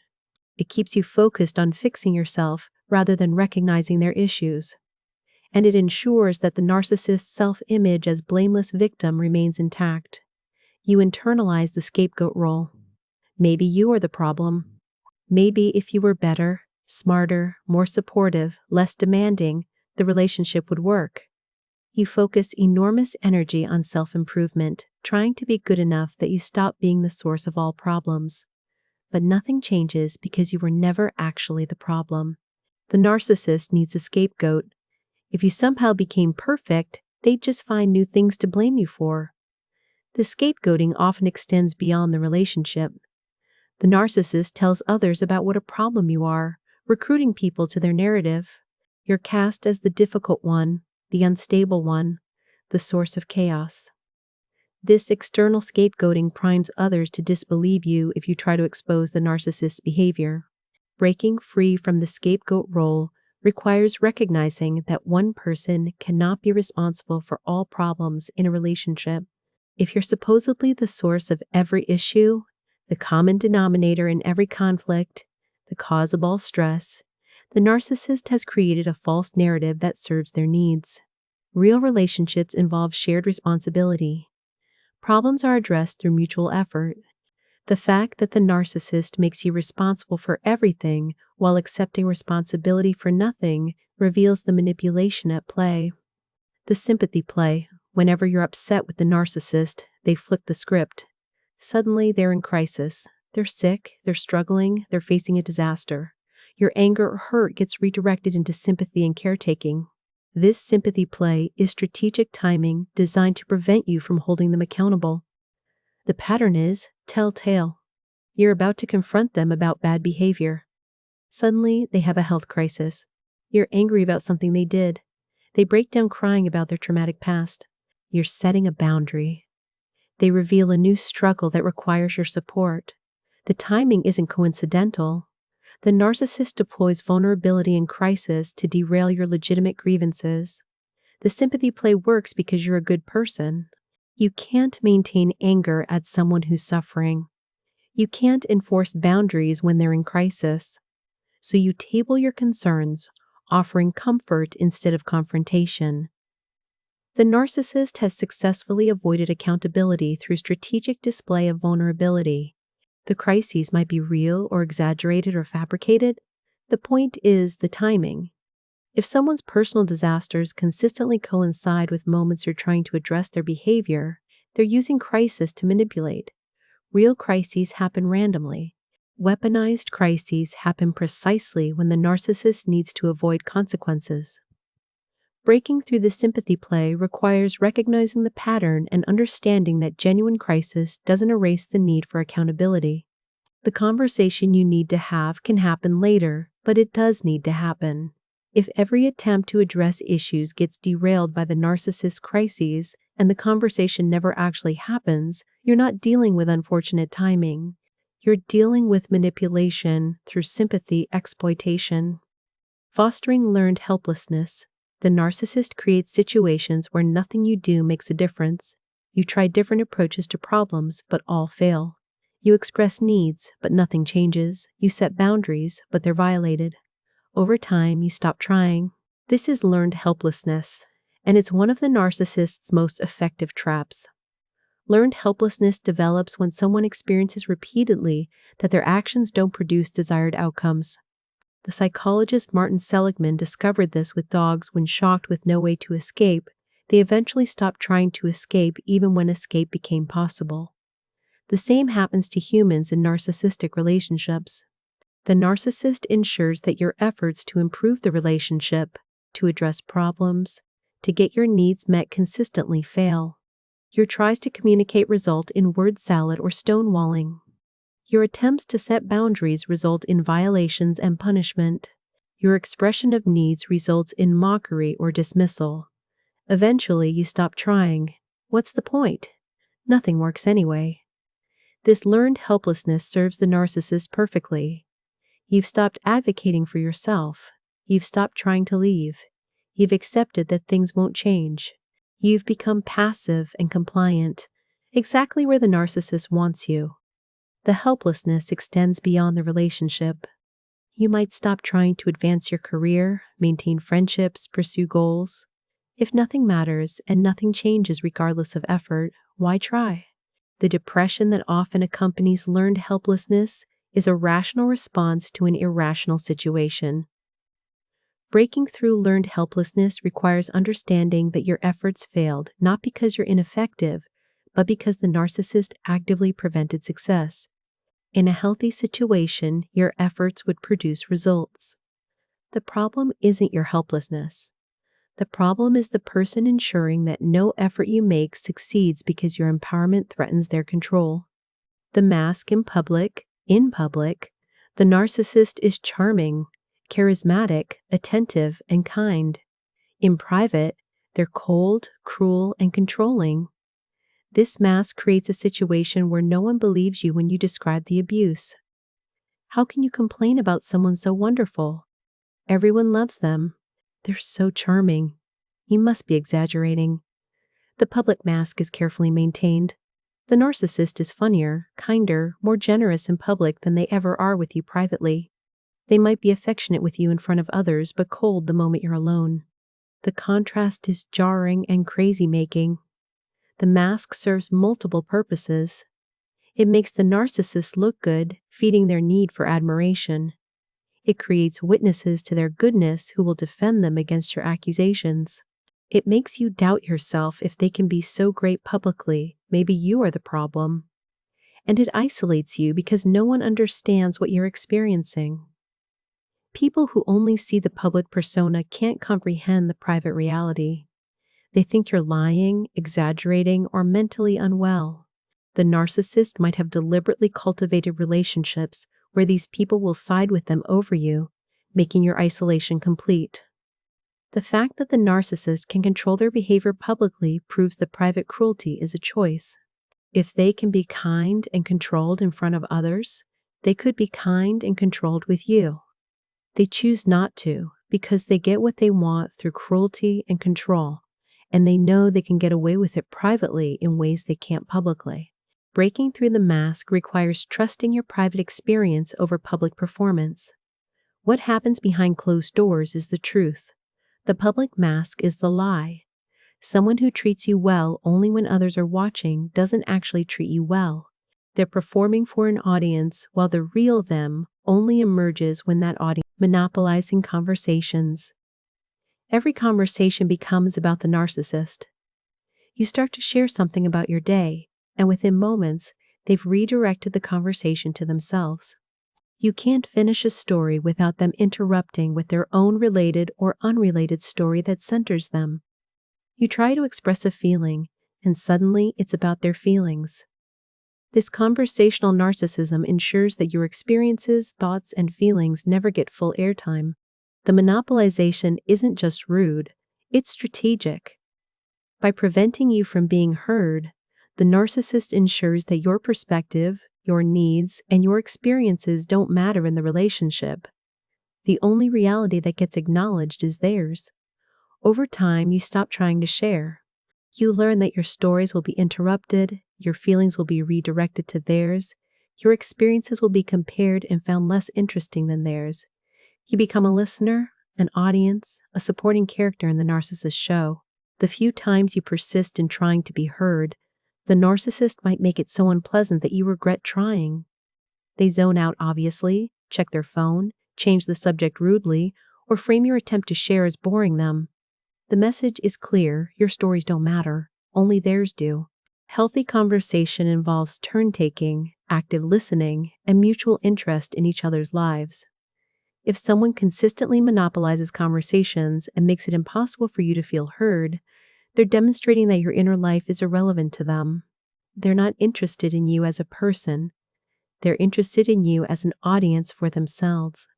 The slow boil of devaluation. The devaluation doesn't happen overnight. It's so gradual you don't notice until you're drowning in contempt.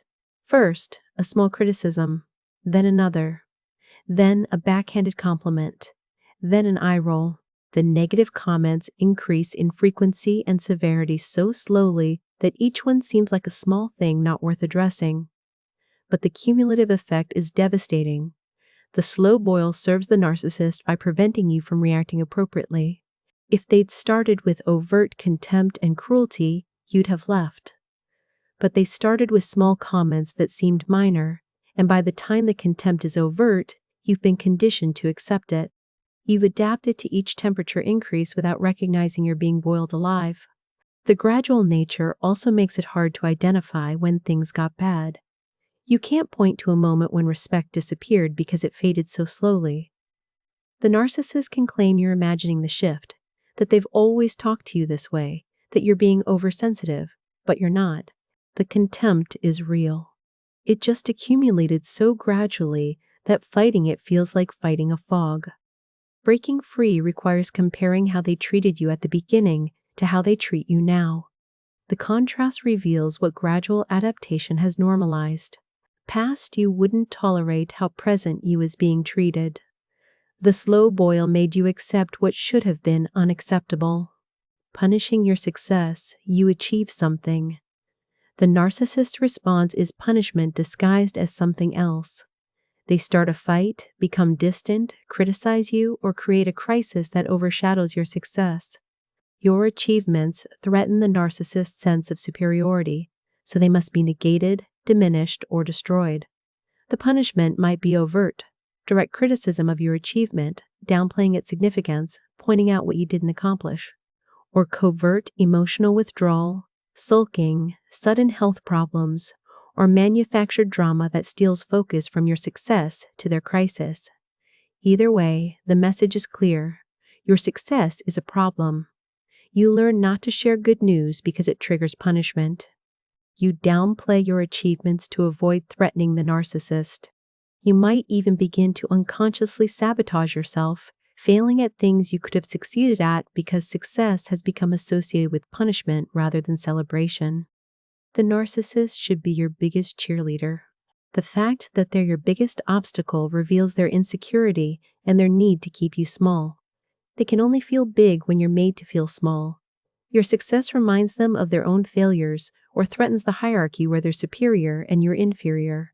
Healthy partners celebrate each other's successes. They feel pride in their partner's achievements. If your success triggers your partner's punishment, contempt, or withdrawal, they don't want you to succeed. They need you to stay small, dependent, and inferior to maintain their sense of superiority, creating confusion about abuse. The narcissist alternates between treating you well and treating you terribly. This creates confusion about whether they're abusive. The good moments make you doubt the bad moments. Maybe it's not that bad. They can be so wonderful. Maybe you're overreacting to the bad times. This confusion is intentional and strategic. If the narcissist were consistently terrible, you'd have clarity about the relationship being abusive. You'd leave. But the intermittent good treatment creates doubt. Abuse is supposed to be constant, right? If they're sometimes kind, maybe it's not really abuse. Maybe you're the problem for not appreciating the good enough. The confusion serves the narcissist by keeping you off balance and preventing you from taking decisive action to leave. You're stuck in analysis, trying to determine if it's bad enough to leave, wondering if you're making too much of the bad and not enough of the good. Meanwhile, the abuse continues while you're paralyzed by confusion. The reality is that abusive relationships often include good moments. That's what keeps people trapped. If it were all bad, leaving would be simple. The mixture of good and bad is precisely what makes abuse so confusing and hard to leave. Breaking through the confusion requires understanding that intermittent good treatment doesn't cancel out abuse. Someone who is wonderful 90% of the time and abusive 10% of the time is abusive. The good moments don't erase the bad. They just make the abuse harder to see clearly and harder to leave. Conditional regard. The narcissist's opinion of you is entirely conditional on whether you're currently meeting their needs. When you're useful, compliant, or providing narcissistic supply, you're wonderful.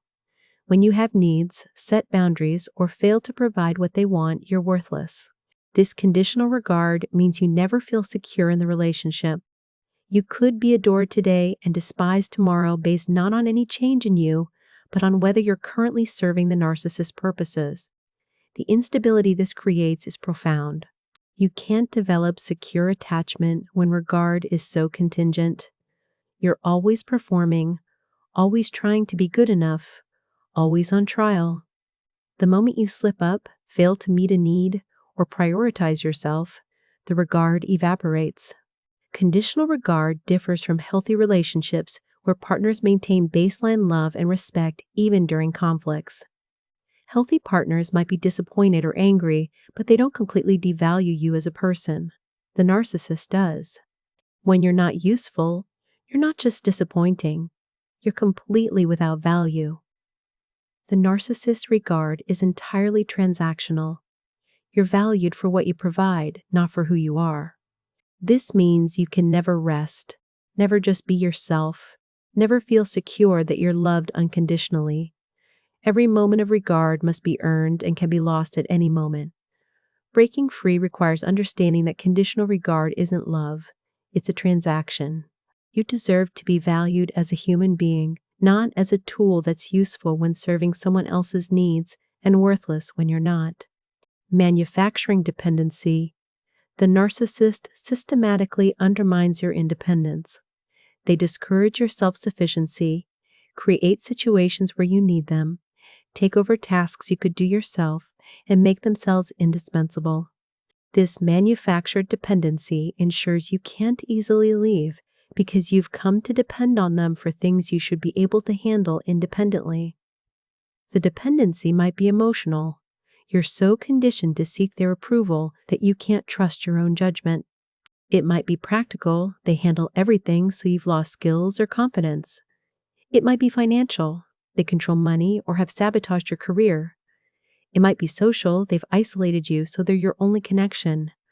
Whatever form it takes, the goal is making you need them. The narcissist doesn't want an independent partner. They want a dependent one who can't leave, who needs them too much to risk life alone. They've engineered a situation where your survival feels dependent on them staying in your life. Breaking this dependency requires systematically reclaiming independence. Learn the skills they've kept you from developing. Build the financial independence they've prevented. Reestablish the social connections they've helped you lose. Rebuild the self-trust they've undermined. It's hard work, especially when you're already exhausted from the abuse. But dependency is a cage, and the only way out is rebuilding the independence the narcissist systematically dismantled. Leveraging your secrets. You've shared your secrets, vulnerabilities, shameful moments, private fears. The narcissist listened, seemed to understand, created a space that felt safe for disclosure. But now those secrets are weapons. In arguments, they're thrown at you. When they want to hurt you, they bring up the thing you're most ashamed of. When they need leverage, they hint they might tell others what you've revealed. Your trust has been betrayed, your vulnerability weaponized. The threat might be explicit, do what I want or I'll tell everyone about this thing. Or implicit references to your secrets during conflicts. Reminders that they know things that could hurt you if revealed. Boundary violations where they've already told others things you shared in confidence. You're trapped not just by emotional manipulation, but by the practical reality that the narcissist holds information that could damage you. The weaponizing of secrets serves multiple purposes. It gives the narcissist blackmail material. It punishes you for being vulnerable, teaching you to never share with anyone again. It demonstrates their power. They know you at your most vulnerable and can use that knowledge against you. and it creates fear. What might they reveal? Who might they tell?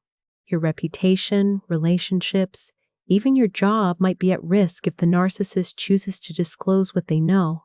The only defense is recognizing that someone who uses your secrets against you never deserved them in the first place. The shame you feel about whatever you revealed is often less deserved than the shame the narcissist should feel for betraying your trust and weaponizing your vulnerability. Destroying, then rescuing. The narcissist creates a problem, then swoops in to solve it, positioning themselves as your savior. They might create the crisis directly or exploit a natural problem, but either way, they ensure you need them to fix what's wrong. This destroy then rescue cycle creates gratitude, dependency, and a sense that you need them. The pattern might look like this. They cause you to doubt yourself, then provide the validation you need. They isolate you from friends, then become your only support. They create financial stress, then provide money with strings. They undermine your mental health, then position themselves as the only one who understands you. Whatever the specific tactic, you end up grateful to the person who created the problem you needed them to solve. The cycle is particularly insidious because the rescue creates positive feelings toward the narcissist. You feel relief, gratitude, even love for the person who saved you from the crisis. You don't recognize or you forget that they created the crisis in the first place. Over time, you see them as your savior rather than your abuser. Breaking this cycle requires recognizing the pattern who created the problems you needed them to solve. If the narcissist is both the source of your major problems and the solution to them, they're not rescuing you. They're creating dependency through a cycle of harm and repair that bonds you to them while making you increasingly helpless without them. Selective empathy.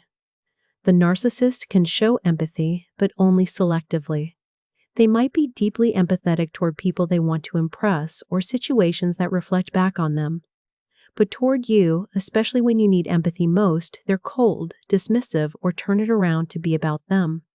This selective empathy reveals that the narcissist is capable of empathy, but chooses not to extend it to you. The selectivity is telling. The narcissist cries at movies, shows concern for strangers, expresses deep empathy for friends going through difficulties. They're clearly capable of recognizing and responding to others' emotions. But when you're hurting, when you need empathy, it's not available. They minimize your pain, change the subject, or make it about their own feelings. The selective nature proves their lack of empathy toward you is a choice. They have the capacity. They just don't deploy it for you.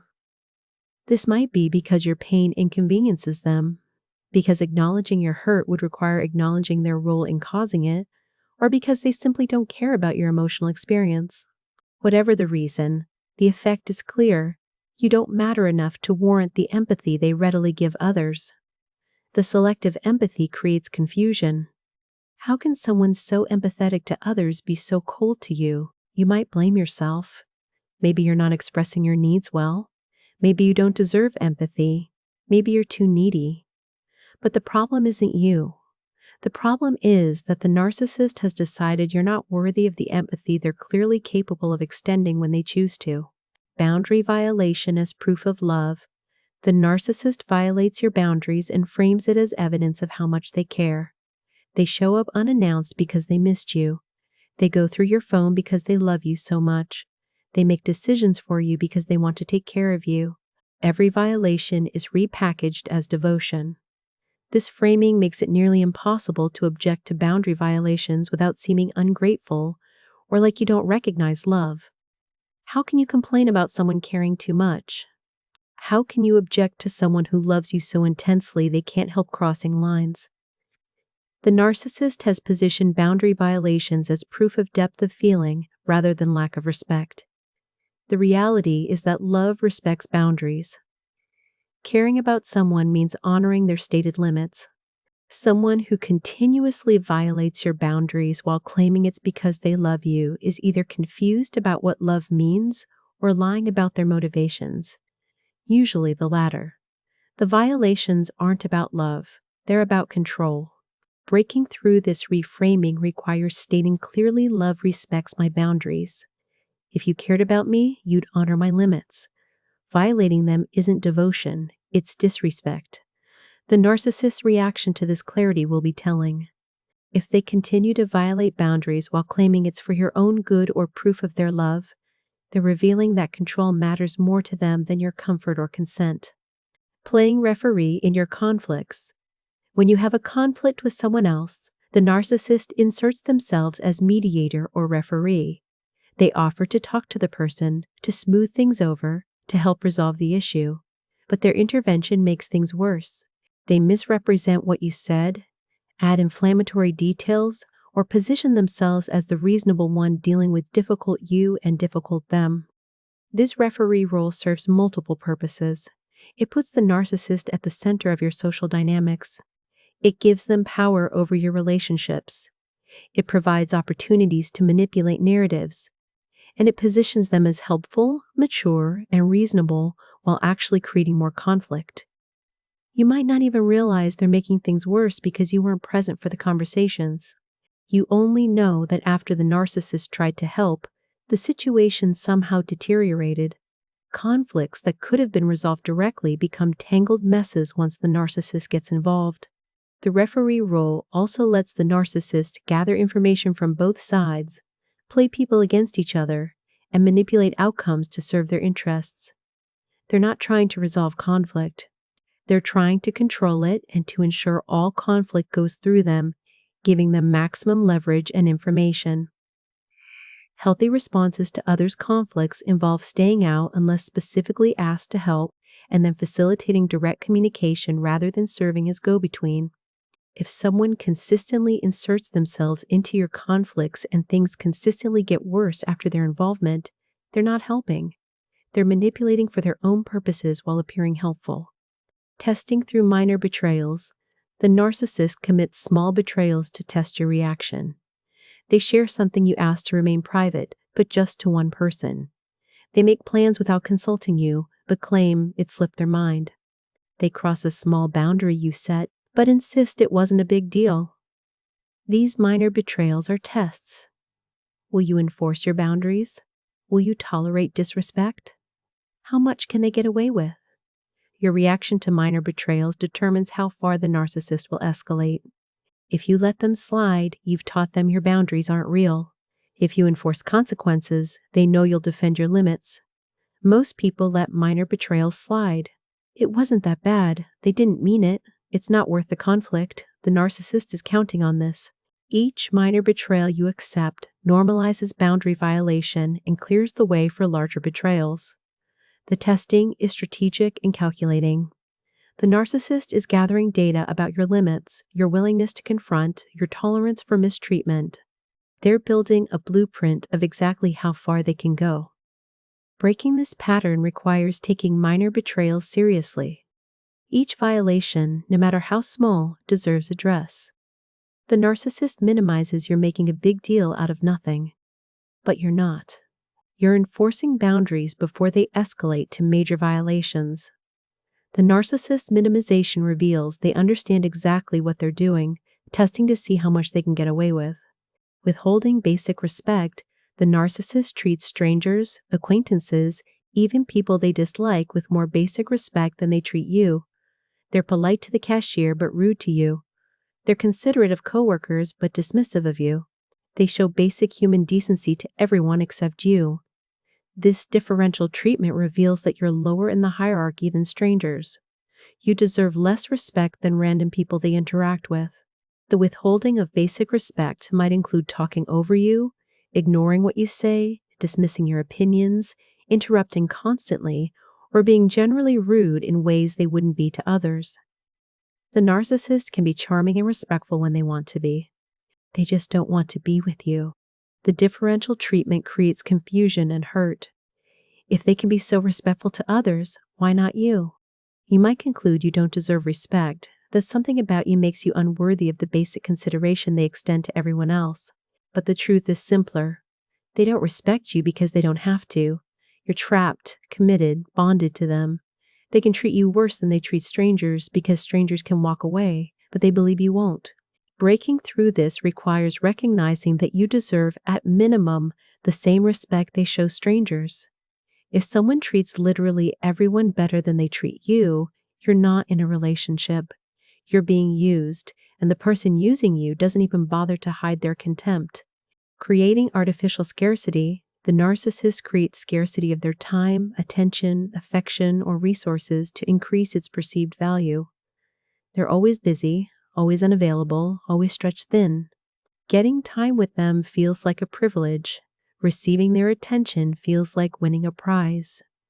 This artificial scarcity makes you grateful for scraps while demanding you be constantly available to them. The scarcity isn't real. The narcissist has time. They just don't want to give it to you except on their terms. They have emotional capacity. They just reserve it for people who provide better narcissistic supply. They're creating the perception of scarcity to manipulate your behavior and increase their perceived value. You become grateful for crumbs because you've been trained to believe crumbs are all that's available. You treasure the moments of attention because they're rare. You don't demand more because you've been told more isn't available, and asking for it makes you demanding and unreasonable. Meanwhile, the narcissist's scarcity is entirely one-sided. Your time should be endlessly available. Your attention should be constantly on them. Your resources should be freely shared. Only their time, attention, and resources are scarce. The imbalance reveals the manipulation. If things are scarce going one direction but abundant going the other, you're not experiencing a genuine scarcity situation. You're being manipulated into accepting less than you deserve while giving far more than you should. Accusations as confessions. The narcissist accuses you of behaviors they're engaging in. They're lying and accuse you of dishonesty. They're being manipulative and accuse you of trying to control them. They're emotionally unavailable and accuse you of being distant. These accusations are often confessions. They're describing their own behavior while attributing it to you. The projection serves as a kind of confession because the narcissist is actually describing their own actions. But by projecting it onto you, they confuse the narrative and avoid accountability. You're on the defensive explaining why you're not doing what they're accusing you of, while their actual behavior goes unaddressed. The accusations also prepare others to doubt you if you eventually try to expose the narcissist's behavior. If the narcissist has been loudly accusing you of manipulation for months, then you claim they're manipulative. People wonder if you're just doing what the narcissist said you'd do. The narrative has been pre-established in the narcissist's favor. Breaking through this requires recognizing the pattern. What they accuse you of is often exactly what they're doing. Instead of defending yourself against false accusations, flip at the fact that you're so concerned about this issue makes me wonder if you're projecting. The narcissist will rage at being accused, but their reaction often confirms the truth. Strategic truth-telling. The narcissist occasionally tells the brutal truth, usually during devaluation. They state cruelly that they don't love you, that you're not attractive, that they've been faking it. These moments of truth are devastating, but also confusing because they're surrounded by times they claim the opposite. The strategic truth serves multiple purposes. It devalues you directly. It makes you question everything if this is true. What else is true? It gives them plausible deniability later when they can claim they were just angry and didn't mean it. And it's often accurate, which is why it cuts so deep. The narcissist doesn't love you the way you understand love. They have been faking it. You're not special to them. These truths slip out during moments when they're not performing. The cruelty of strategic truth-telling is that it's mixed with lies. Sometimes they tell you brutal truths. Sometimes they tell you beautiful lies. You can't tell which is which. You desperately want to believe the beautiful lies, so you dismiss the brutal truths as anger talking. But the brutal truths are often more accurate than the beautiful lies. Breaking through this requires believing people when they tell you who they are, especially in unguarded moments. The narcissist who tells you they don't really care about you is probably being more honest than when they claim you're the love of their life. The brutal truth slips out when the mask slips. The beautiful lie is the performance. Creating loyalty tests through crises. The narcissist creates situations that test whether you'll choose them over everyone else. They might create conflict between you and your family to see whose side you take. They might demand you skip an important event to prove your commitment. They might create a crisis that requires choosing them over your career, friendships, or values. Each test demands you sacrifice something else to prove you prioritize them. The loyalty tests escalate. First, small sacrifices, then increasingly significant ones. Eventually, you're being asked to choose the narcissist over everything: your family, your job, your health, your integrity. And if you fail any test, you're accused of not really loving them, not really being committed. The tests are designed to be unfair. The narcissist is asking for unreasonable sacrifices to prove devotion that they don't reciprocate. They're testing your willingness to put them first in ways they'd never put you first. Each test you pass proves your controllability and raises the bar for the next test. Healthy relationships don't require constant loyalty testing. Partners understand that loving them doesn't mean abandoning everyone and everything else. Love coexists with other commitments, relationships, and values. If someone is constantly creating situations that force you to choose them over other important aspects of your life, they're not testing your love. They're establishing dominance and measuring how much of yourself you'll sacrifice for them. Punishment through exclusion. The narcissist has a life you're not fully part of, friends you don't meet, activities you're not invited to, parts of their life they keep separate from you. This exclusion is presented as normal boundaries, but it's actually punishment and control. You're kept at a distance, never fully integrated into their life. The exclusion serves multiple purposes. It keeps you insecure about your place in their life. It prevents you from gathering information from their friends or seeing them in other contexts. It maintains mystery and therefore their power. And it punishes you subtly. You're not important enough to be fully included. The narcissist might have elaborate excuses. Their friends wouldn't understand you. That activity isn't your thing. They need separate space. But healthy partners integrate their loved ones into their lives. They want their partner to know their friends. They include them in activities. They're proud to have their partner in all aspects of life. The exclusion is particularly cruel when contrasted with how the narcissist demands access to every part of your life. Your friends should be their friends. Your family should include them. Your activities should involve them. But theirs remains separate. The one-sided exclusion reveals another double standard they demand: integration into your life while keeping you excluded from significant parts of theirs. This asymmetry ensures you're more invested, more vulnerable, and more dependent than they are. Pathologizing your reactions. Your normal responses to abnormal situations get labeled as evidence of your instability. You're angry because they violated your boundaries. You have anger issues. You're sad because they're cruel. You're depressing. You're anxious because they've been unpredictable. You're mentally unwell. This pathologizing of your reactions reframes the narcissist's behavior as your problem. The narcissist creates stress, then pathologizes your stress response. They provoke anxiety, then label you anxious. They cause sadness, then call you depressed. They trigger anger, then diagnose you with anger management problems. Your reactions to their abuse become proof of your deficiency. This serves multiple purposes. It shifts focus from their behavior to your psychology. It makes you the problem that needs fixing. It creates doubt about your perceptions. Maybe you are overreacting. Maybe you are too sensitive. Maybe you do have mental health issues. And it provides ammunition for the smear campaign they're so concerned about your mental health. You're not crazy. You're having normal reactions to crazy-making behavior. The fact that the narcissist can push you to emotional reactions, then use those reactions as evidence against you, is sophisticated manipulation. Breaking through this requires understanding that your reactions make sense given the circumstances. You're not overreacting to abuse. There's no appropriate calm response to being consistently mistreated. Your emotions are trying to tell you something important: get away from this person. Demanding unconditional love while giving conditional tolerance. The narcissist demands you love them unconditionally. Accept their flaws. Overlook their mistakes. Forgive their transgressions. Love shouldn't be conditional, they claim, but their regard for you is entirely conditional on your usefulness, compliance, and ability to meet their needs. The double standard is staggering. You should love them regardless of how they treat you, while they'll only tolerate you when you're perfect. You're expected to love them through their cruelty, lies, betrayals, and abuse. That's what real love does, they say. It endures, it forgives, it doesn't give up.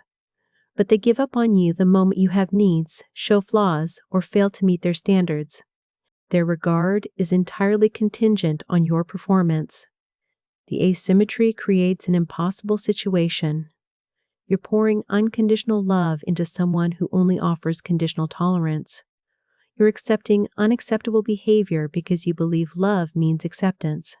They're rejecting you for minor imperfections because they believe they deserve perfection. Breaking free requires rejecting the framework. Love should involve mutual acceptance of imperfection, not one person accepting abuse while the other demands perfection. Unconditional love doesn't mean tolerating abuse. It means loving someone's essential self while maintaining boundaries about behavior. If someone demands you love them unconditionally while treating you conditionally, they're manipulating the concept of love to serve their interests while avoiding any responsibility to actually love you back. The trauma dump followed by expectation. The narcissist shares their trauma with you, creating intimacy and bonding. But then they use their trauma as justification for bad behavior or as a demand for endless patience and understanding. I'm like this because of what happened to me. You need to understand. You need to be patient. You need to accept this behavior because trauma. The trauma sharing creates bond and sympathy. You understand why they struggle. You want to help. You make allowances for behavior you wouldn't otherwise accept because you know the trauma behind it. This is exactly what the narcissist wants. Their trauma becomes a shield against accountability and a sword demanding your tolerance. But trauma doesn't justify abuse.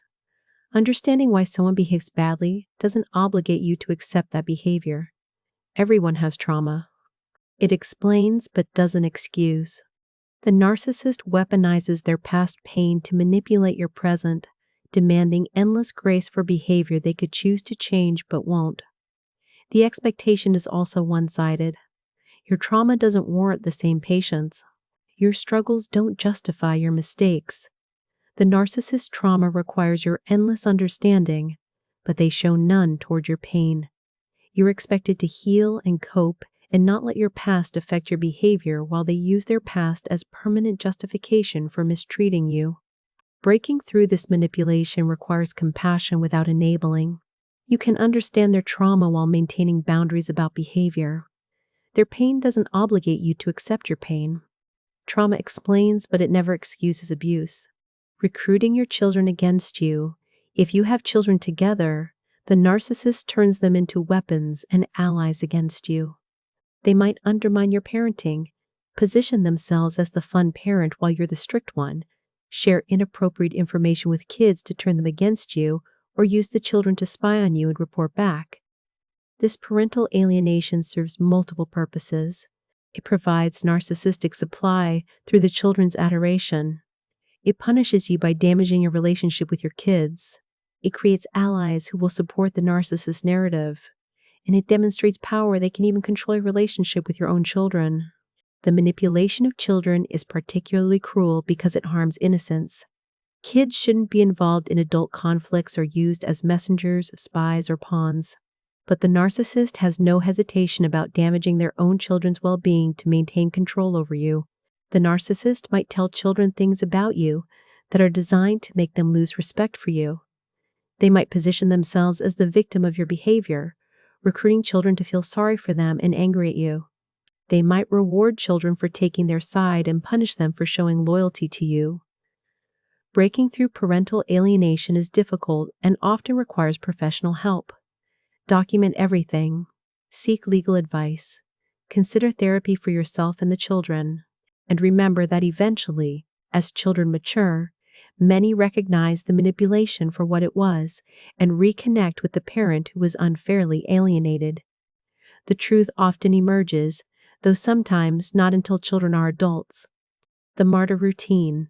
The narcissist performs endless sacrifice for you, all while sighing, complaining, and making sure you know what they're giving up. They do the thing you need, but they make it so unpleasant you wish you hadn't asked. This is the Martyr Routine, and it's designed to create guilt while technically providing what you requested. The martyr makes everything they do for you a burden. They help, but they make sure you know it's a huge inconvenience. They meet your needs, but they frame it as enormous sacrifice.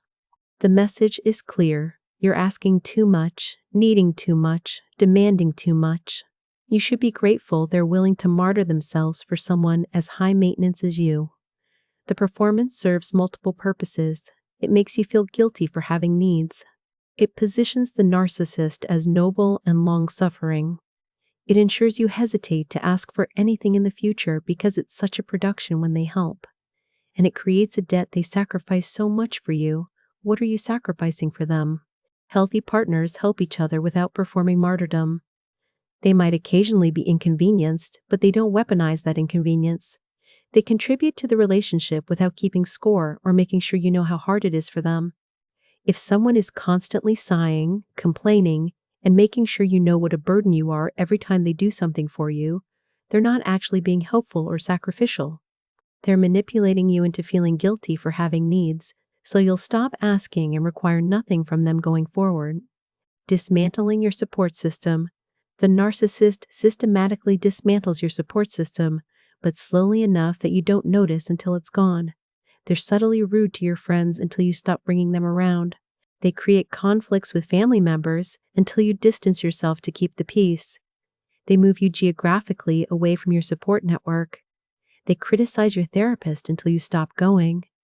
By the time you realize you're isolated, you have no one left.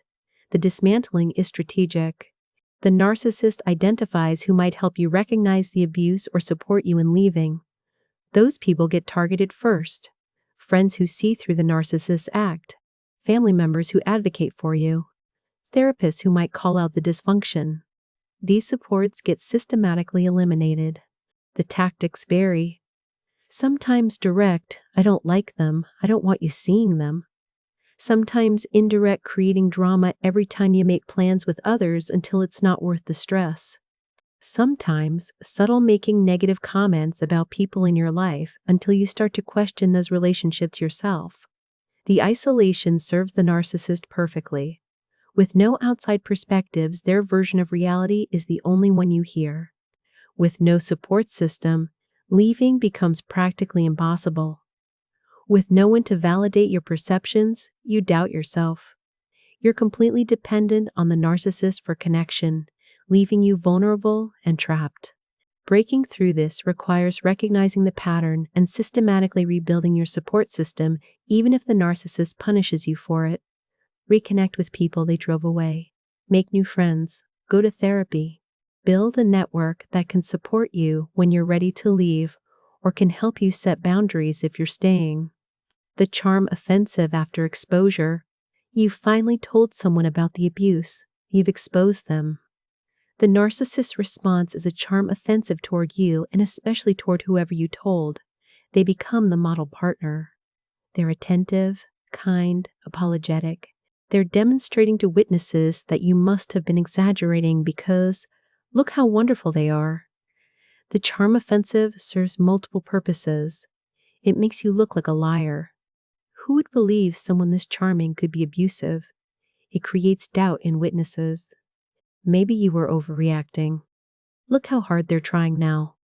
And it provides a honeymoon period that might convince you to retract or minimize what you said. The charm is temporary and calculated. Once the heat dies down, once witnesses are convinced, once you've backed off your accusations, the abuse resumes. The charm offensive was a performance designed to protect the narcissist's reputation and make you look unreliable. Breaking through this requires standing firm. Don't let the temporary charm make you minimize or retract your truth. Explain to witnesses that this is a predictable pattern. Things get worse, you expose it, the charm offensive happens, then things eventually return to worse. If possible, document the pattern over time so witnesses can see the cycle rather than just the charm phase. The charm offensive is proof of the manipulation. If the narcissist can control their behavior and be wonderful when they're trying to prove you wrong, That proves the bad behavior is also a choice. They can be good. They're choosing not to be, except when their reputation making you responsible for their healing. The narcissist has trauma, problems, or struggles, and somehow you've become responsible for fixing them. They can't heal without your support. They can't get better unless you stay. Their progress depends entirely on you. This makes you responsible for their well-being while they take no responsibility for yours. The responsibility transfer serves as a trap. You can't leave someone who needs you so desperately. You can't establish boundaries with someone whose healing depends on your availability. You sacrifice your own needs because their needs are framed as more urgent, more important, more dire. But you're not actually helping them heal. You're enabling their avoidance of taking responsibility for their own healing. They're using your compassion and caretaking instincts to keep you trapped in a relationship that harms you while claiming you're necessary for their recovery. The reality is that no one can heal another person. People heal themselves, possibly with professional help. Your staying doesn't heal the narcissist. Your sacrificing doesn't cure them. Your caretaking doesn't fix them. They're using the language of healing to manipulate you into staying and accepting mistreatment. Breaking free requires understanding that you're not responsible for fixing another adult. They're responsible for their own healing. If they're not pursuing that healing through appropriate channels, therapy, support groups, personal work, then they're not actually trying to heal. They're trying to keep you trapped by making you believe you're indispensable to their well-being. You're not. And even if you were, your well-being matters too, and sacrificing yourself to try to heal someone who's harming you is neither healthy nor effective. The false equivalence trap. You bring up a legitimate grievance about the narcissist's behavior. They respond by bringing up something you did that's not equivalent but is presented as if it is. You complained about their affair? Well, you were 5 minutes late to dinner once. You're upset about verbal abuse? Well, he forgot their birthday. These false equivalences serve to avoid accountability by suggesting both parties are equally at fault. The false equivalence creates the appearance of balance. We both have our issues. We're both imperfect. Nobody's perfect. But the issues aren't equivalent. Major betrayals aren't balanced by minor mistakes. Abuse isn't canceled out by ordinary human imperfection. The narcissist is creating false moral equivalence to avoid facing the reality that their behavior is significantly worse than yours. You end up apologizing for your comparatively minor transgressions while their major ones go unaddressed. Or you get stuck in an endless debate about whether the issues are equivalent instead of addressing the actual harm they caused. The conversation becomes about fairness and balance rather than accountability. Breaking through false equivalence requires refusing to accept the comparison. These things aren't equivalent. We can address both, but let's not pretend they're the same severity. Stick to your grievance. Don't let them derail into comparative fault-finding. And recognize that someone who consistently tries to equate their major transgressions with your minor ones is avoiding accountability through linguistic manipulation, keeping you in crisis mode. You're always dealing with some emergency. There's always a fire to put out, a crisis to manage, a disaster to handle. This constant state of emergency serves the narcissist by keeping you in survival mode where you can't think clearly about the relationship or plan to leave. The crises might be manufactured, exaggerated, or real but exploited. Regardless, the effect is the same. You're always reacting, always stressed, always in emergency mode. You can't evaluate the relationship when you're always managing the next disaster. You can't plan an exit when all your energy goes to immediate survival. Crisis mode also keeps you focused on the narcissist, their needs, their problems, their emergencies. Your life becomes about managing theirs. You have no space for your own concerns because you're constantly dealing with their crises. The chronic stress serves the narcissist by wearing you down. You're too exhausted to fight back, to establish boundaries, to leave. You're operating on fumes, and people in survival mode make decisions aimed at immediate relief rather than long-term well-being. That means you're more likely to accept bad treatment just to get through today. Breaking this pattern requires stepping back and recognizing the constant crisis as a pattern rather than a series of unfortunate events. When someone always has emergencies precisely when you're focusing on yourself, the crises are being used as control mechanisms. You might need to stop responding to every crisis and accept that some disasters are for the narcissist to handle themselves. Using your forgiveness against you, you forgive them for something terrible. This forgiveness is then used as evidence that the behavior wasn't that bad, that you're okay with it, that they can do it again. You forgave me, so clearly it's forgivable. Your grace is turned into permission for repeated offenses. The forgiveness manipulation reframes your act of grace as acceptance of poor behavior. You forgave them because you're a good person trying to move forward. They interpret it as you signing off on that behavior as acceptable. Now they can do it again. And if you object, they'll point to your previous forgiveness as evidence you don't really mind. This also prevents you from referencing past transgressions. You forgave me for that. Why are you bringing it up again? Your forgiveness is weaponized to silence you about patterns and to prevent you from using past behavior as evidence of character. Each forgiveness becomes an erasure that the narcissist interprets as permission.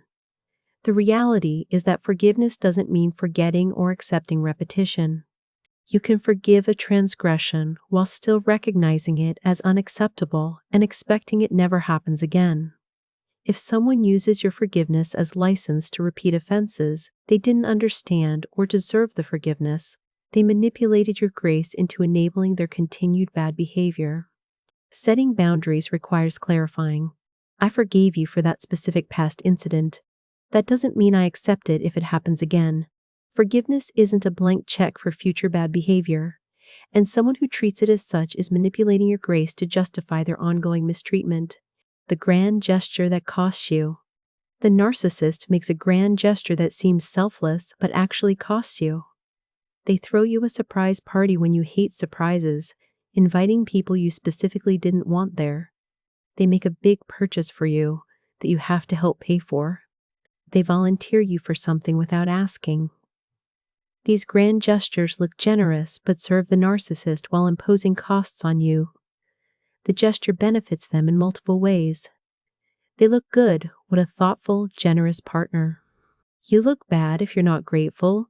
How can you complain about such a nice gesture? It centers them. The gesture is about their vision, not your actual needs, and it costs you your time, your money, your boundaries, your preferences. You're trapped between seeming ungrateful for a gesture that everyone thinks is wonderful and addressing the reality that this gesture violated your boundaries or imposed costs you didn't consent to. The narcissist can point to the gesture as evidence of how good they are to you while ignoring that you never wanted it and it actually cost you. Real generosity considers the recipient's actual needs and preferences. It doesn't impose. It doesn't come with costs the recipient bears. And it doesn't serve the giver's need for admiration over the recipient's actual needs. If someone's grand gestures consistently miss what you actually want while making them look good and costing you something, those gestures are about them, not you. They're performing generosity while actually being selfish and imposing. Attacking your perception of reality, the narcissist doesn't just gaslight about specific events. They attack your fundamental ability to perceive reality correctly. They tell you that you never understand things right, that your perception is fundamentally flawed, that you can't trust your own mind. This systematic attack on your perception creates profound self-doubt about everything you think, feel, or observe. When you can no longer trust your own perception, you become completely dependent on others to tell you what's real. And the narcissist positions themselves as the only reliable interpreter of reality. Your perceptions are faulty. Their perceptions are accurate. You should trust them over yourself. The attack on perception is deeper than gaslighting about individual incidents. It's an assault on your cognitive confidence. You stop trusting your ability to read situations, understand people, or know what's happening. Every perception becomes doubtful. Did that really happen the way I think? Am I understanding this correctly? The narcissist says no, so maybe I'm wrong. This fundamental doubt makes you increasingly dependent on the narcissist to interpret reality for you. They've convinced you that you cannot trust your own mind, so you must trust theirs. This is profound psychological control. Breaking free requires rebuilding trust in your own perceptions. Start small. Notice things and trust what you observe. Keep a journal to track events so you have written record of reality that the narcissist can't gaslight away. Trust your gut. If something feels wrong, it probably is, regardless of what the narcissist claims. Your perception isn't fundamentally flawed.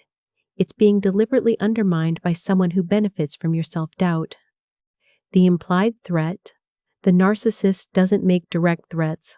Instead, they imply consequences. They mention what happened to their ex who left them. They casually reference what they're capable of when pushed. They make vague statements about what might happen if. These implied threats are more effective than direct ones because they're deniable while creating fear. An implied threat might sound like, I'm not saying I'd do anything, but if you left, I don't know what I'd do. Or, my ex really regretted crossing me. Or, you wouldn't want to see what I'm like when I'm really angry. The statement doesn't explicitly threaten, but the implication is clear. Cross me, and there will be consequences. The effectiveness lies in the deniability. If confronted, the narcissist can claim you misunderstood. They weren't threatening. You're being paranoid. But you understood perfectly. The threat was real even if it was implied rather than stated. The implied threats create an atmosphere of fear without giving you concrete statements to point to as evidence. You feel threatened, but the narcissist never technically threatened you. This makes it hard to explain to others or even to yourself why you feel afraid. Breaking through this requires trusting your instinct. If something feels like a threat, treat it as one regardless of whether it was explicitly stated. Your fear is valid. The narcissist is using implication precisely because it's more effective than direct threats while being harder to prove or call out. Sabotaging your independence attempts. Every time you try to establish independence, the narcissist sabotages it. You try to go back to school, they create crises that make you miss classes. You start a new job, they undermine your ability to focus or perform. You try to save money, they create situations that drain your savings. This systematic sabotage ensures you remain dependent. The sabotage is often subtle enough to seem like bad luck rather than deliberate action. But the pattern reveals the truth. Every attempt at independence gets undermined. The timing is too consistent to be coincidental. The narcissist benefits from your dependence. Independent partners can leave. Financially independent partners don't need them. Socially independent partners have other sources of support. The narcissist needs you trapped, dependent, with no resources or options that would enable departure. The sabotage might include creating fights that drain your emotional energy before big events, making you late, hiding things you need, undermining your confidence, creating financial emergencies that prevent saving, being unsupportive in ways that make success harder, or actively interfering with your efforts. Breaking free requires recognizing the pattern and protecting your independence efforts from the narcissist's knowledge and interference. Don't announce plans until they're secure. Keep financial resources hidden. Pursue independence quietly and carefully. The narcissist will fight your independence because your independence threatens their control. Every step toward self-sufficiency is a step toward freedom, which is exactly why they'll try to prevent those steps. Reframing abuse as passion. The narcissist's jealous rages aren't problems. They're evidence of how much they care. Their controlling behavior isn't abuse, it's protection.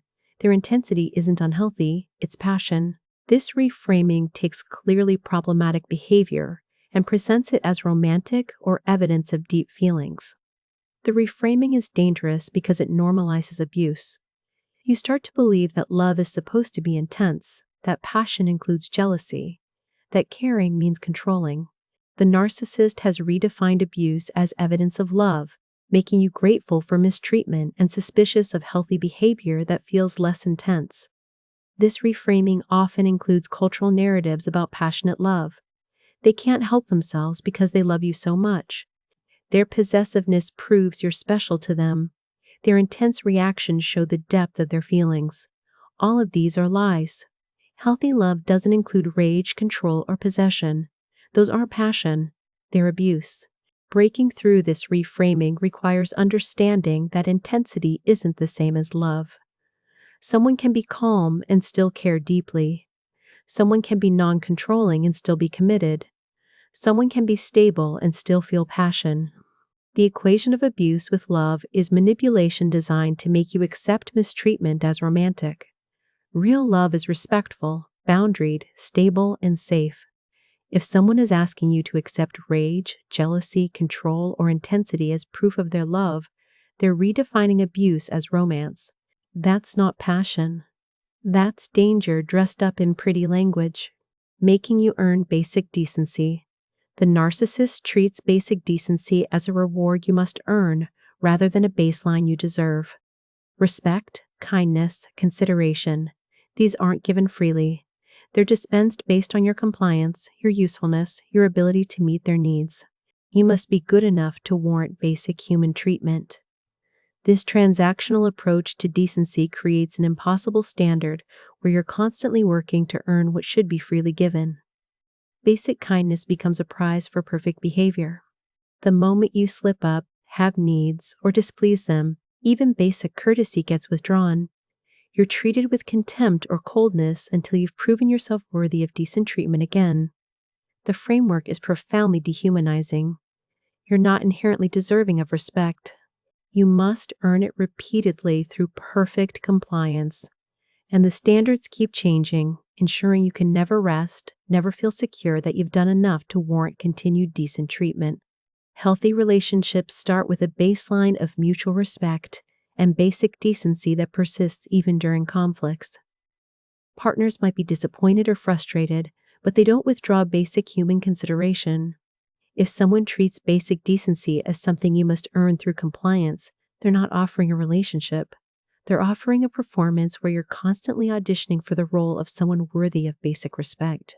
You deserve decency by virtue of being human, not as a reward for perfect behavior. Anyone who makes you earn basic kindness is revealing that they don't actually see you as fully human, just as a tool that gets rewarded when useful and discarded when not. Exploiting your desire for closure, you want to understand what went wrong. You need closure. The narcissist knows this and uses it as leverage. They dangle the possibility of explanation, of one final conversation where everything makes sense, of closure you desperately want. But that closure never comes. The conversation gets rescheduled, or it happens but provides no answers, or they use it as an opportunity to hoover you back in. Your desire for closure becomes another tool for their manipulation. The narcissist benefits from your lack of closure. It keeps you thinking about them, analyzing the relationship, trying to understand. While you're stuck seeking answers, they maintain power over your thoughts and emotional energy. They might periodically offer breadcrumbs of explanation that seem like they're leading toward closure but never actually deliver it. The reality is that narcissists rarely provide genuine closure because doing so would require honest self-reflection and accountability they're incapable of. They can't give you real answers about what went wrong because that would require acknowledging their role in the dysfunction.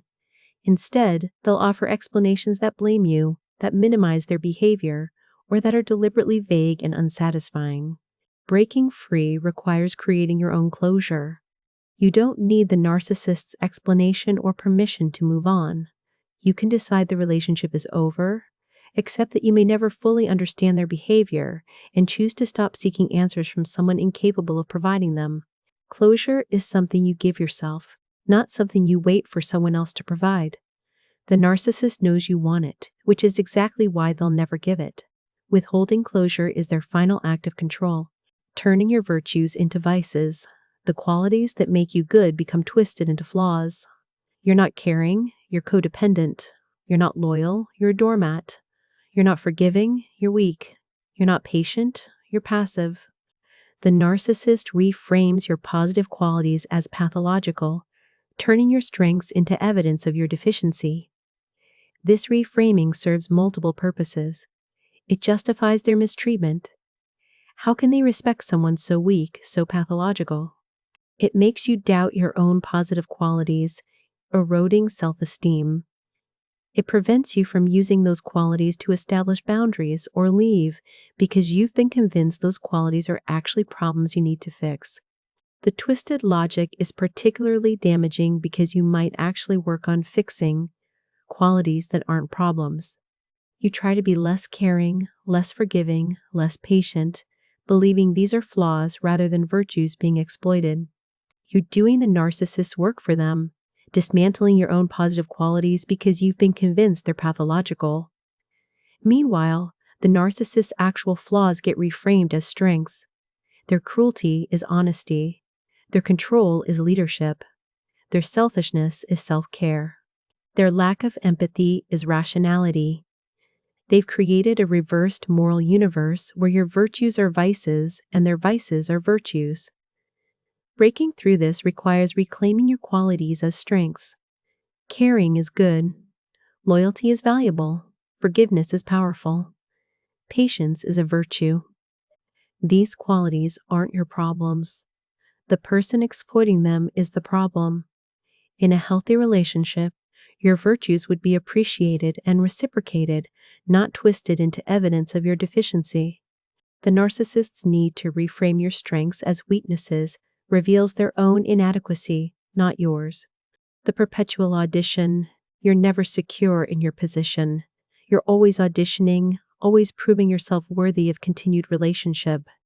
The narcissist treats love not as a commitment, but as an ongoing evaluation where you're constantly being assessed and might be replaced at any moment. This perpetual audition creates anxiety, insecurity, and desperate people-pleasing as you try to secure a position that can never actually be secured. The audition mentality keeps you performing. You must always be at your best, always meeting their needs, always proving your worth. Any slip might mean replacement. The narcissist cultivates backup supplies and makes sure you know about them, reminders that you're replaceable if you don't perform adequately. The constant evaluation is exhausting. You can never relax into secure attachment because you're always on trial. You're hypervigilant about the narcissist's satisfaction with you, constantly monitoring whether you're meeting their standards, always aware that your position is contingent on continued perfect performance. Healthy relationships involve commitment where both people feel secure. There might be conflicts and disappointments, but there's an underlying security that the relationship isn't constantly under evaluation. If someone treats you like you're always auditioning for their affection, you're not in a relationship. You're in a competition with an ever-changing standard that ensures you never feel safe. The perpetual audition is designed to keep you insecure, compliant, and focused entirely on earning what should be freely given, the security of knowing you're valued and your position is safe. No one should have to audition for love after the initial dating phase. If you're still proving yourself years into a relationship, you're with someone who will never give you the security you deserve. Weaponizing your past mistakes. Every mistake you've ever made gets cataloged and weaponized. Years later, the narcissist brings up that thing you did wrong, using it to justify their current behavior, to deflect from their transgressions, or to keep you feeling guilty and one down. Your past errors become permanent marks against you that never fade, never get forgiven, and are always available to be deployed strategically. The weaponization creates a permanent power imbalance. The narcissist maintains a detailed record of your failures, while their own slate mysteriously stays clean. In any conflict, they can pull from their archives to demonstrate your inadequacy, your history of mistakes, your pattern of failure. You're forever defined by your worst moments. This double standard extends to how mistakes are framed. Your single instance of forgetting something becomes evidence that you're unreliable. Their pattern of lies becomes isolated incidents that don't define them. Your past mistakes prove your character. Their past mistakes are just mistakes that don't reflect who they are. The constant reference to your past creates shame and guilt that the narcissist exploits. You feel you can't judge them when you have your own history of failures. You can't set boundaries when they can point to times you messed up. You can't leave when they remind you of all the times they forgave you for your mistakes. Breaking free requires rejecting the permanent ledger. Everyone makes mistakes. In healthy relationships, those mistakes get addressed, forgiven, and don't become permanent weapons. If someone is still bringing up mistakes from years ago, they never actually forgave you. They just stored those mistakes as ammunition for future use. Your past errors don't give someone lifetime permission to mistreat you. Forgiveness means moving forward, not stockpiling grudges to deploy strategically whenever accountability threatens. Manufacturing competition between you and others. The narcissist creates competitive dynamics between you and others in their life. You're competing with their ex, their friends, their family, their coworkers for the narcissist's limited attention and approval. This manufactured competition serves multiple purposes. It keeps you insecure and trying harder. It gives the narcissist power as the prize everyone competes for, and it prevents alliances that might threaten their control. The competition is presented as natural. Of course their mother wants their attention too. Of course their ex is still in the picture in some way. Of course their friend needs support right now. But the narcissist engineers situations where these relationships create zero-sum dynamics. Their attention to someone else means less for you. Their care for another means you're neglected. There's never enough to go around, so you're always competing. The competitive framework is particularly destructive because it pits you against people who aren't actually your enemies. You might resent the narcissist's friend, mother, or ex when they're actually just other people in the narcissist's web of manipulation. The real problem isn't them. It's the narcissist creating artificial scarcity and competition. Healthy relationships have room for multiple connections. Your partner can care about their family, maintain friendships, and still prioritize your relationship without creating competitive dynamics. If someone engineers situations where you're always competing for their attention or comparing yourself unfavorably to others in their life, they're using competition as a control mechanism. The scarcity is artificial. The competition is manufactured. And the only winner is the narcissist who benefits from everyone fighting for scraps of their attention while they sit back enjoying the power of being the prize everyone competes for, but no one actually wins. Minimizing your accomplishments. You achieve something significant. The narcissist's response is dismissive, minimizing, or redirects to something negative. You got a promotion, but it's not as impressive as it sounds. You accomplished a goal, but here are all the flaws in how you did it. You succeeded. But let's focus on this unrelated thing you didn't do. Your accomplishments get systematically diminished until you stop sharing them or feeling proud of them. The minimization serves the narcissist's ego. Your success threatens their sense of superiority. By diminishing your achievements, they restore the hierarchy where they're above you. They can't celebrate your success because it challenges their position as the more accomplished, more important, more impressive person in the dynamic. The pattern creates a situation where you can't win. Success triggers minimization. Failure triggers judgment. You're damned either way, successful enough to threaten them or unsuccessful enough to confirm their superiority. The only safe position is mediocrity that doesn't challenge their ego but confirms their view of themselves as above you. Over time, you internalize the minimization. You stop feeling proud of achievements because the narcissist has trained you to see them as less impressive than they are. You might even stop pursuing success because, what's the point? It won't be recognized or celebrated. It might even trigger punishment through minimization. Healthy partners celebrate each other's successes. They feel genuine pride in their partner's achievements. They're not threatened by success because they don't see the relationship as a competition where one person must be superior. If someone consistently minimizes your accomplishments, they're revealing their insecurity and their need to keep you feeling smaller than them. Your achievements deserve celebration. The narcissist's minimization says everything about their inadequacy and nothing about whether your accomplishments are genuinely impressive. The slow erosion of boundaries. The narcissist doesn't demolish your boundaries overnight. They erode them slowly, testing each one, pushing incrementally, normalizing violations so gradually you don't notice until your boundaries have completely disappeared. What started as clearly defined limits becomes fuzzy, negotiable, and eventually non-existent. The erosion is strategic. A small violation gets excused, then a slightly larger one. Then what was once a firm boundary becomes a suggestion the narcissist feels free to ignore. By the time you realize your boundaries are gone, you've been conditioned through hundreds of small violations to accept boundary-less existence. The gradual nature makes resistance difficult. Each individual violation seems too small to fight about. You let it go, and in doing so, you teach the narcissist that this boundary is movable. They push a little further next time, and again you let it go because it's only slightly worse than the last violation you accepted.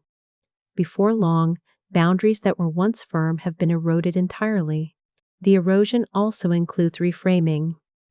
The narcissist convinces you that your boundaries were too rigid, too controlling, too unreasonable. Healthy people don't need such strict rules.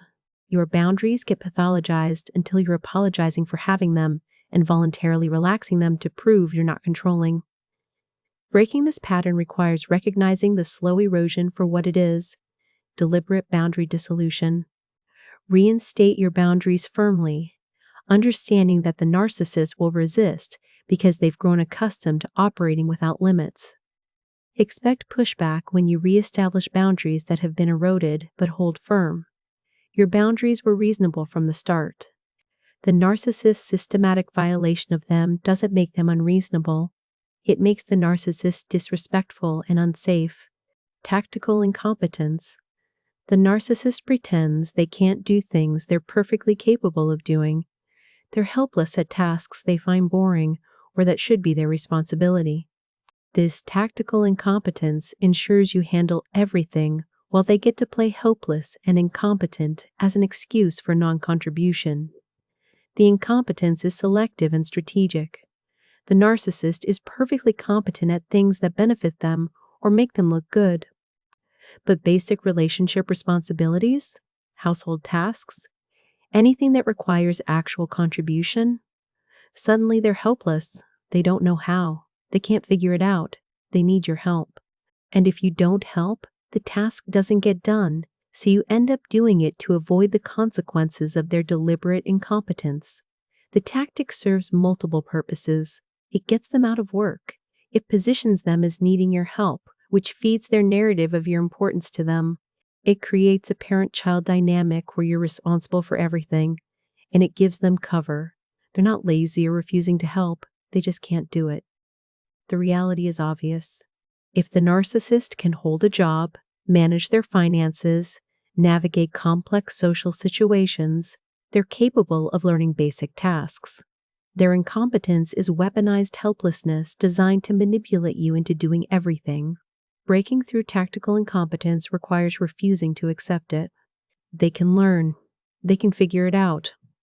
Their helplessness is a choice, and you don't have to enable it. Let tasks go undone if necessary.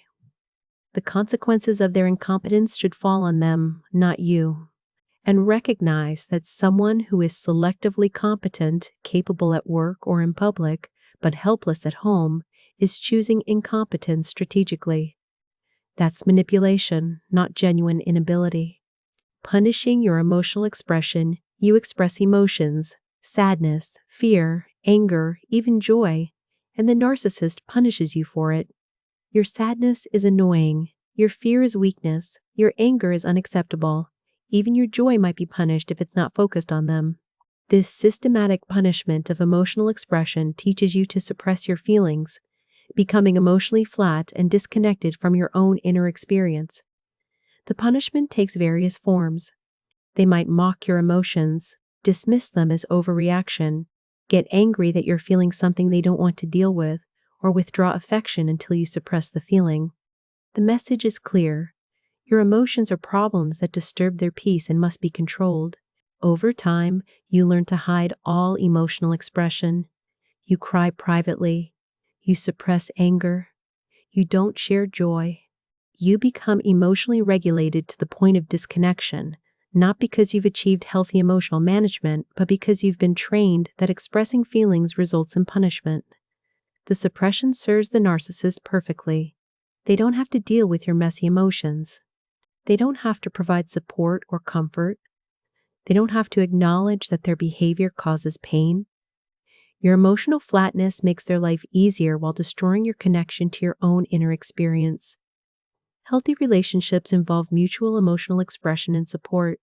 Partners comfort each other's sadness, address each other's fears, Work through conflicts when anger emerges and celebrate each other's joy. If someone punishes you for having normal human emotions, they're teaching you that your feelings don't matter and aren't welcome. Your emotions are valid.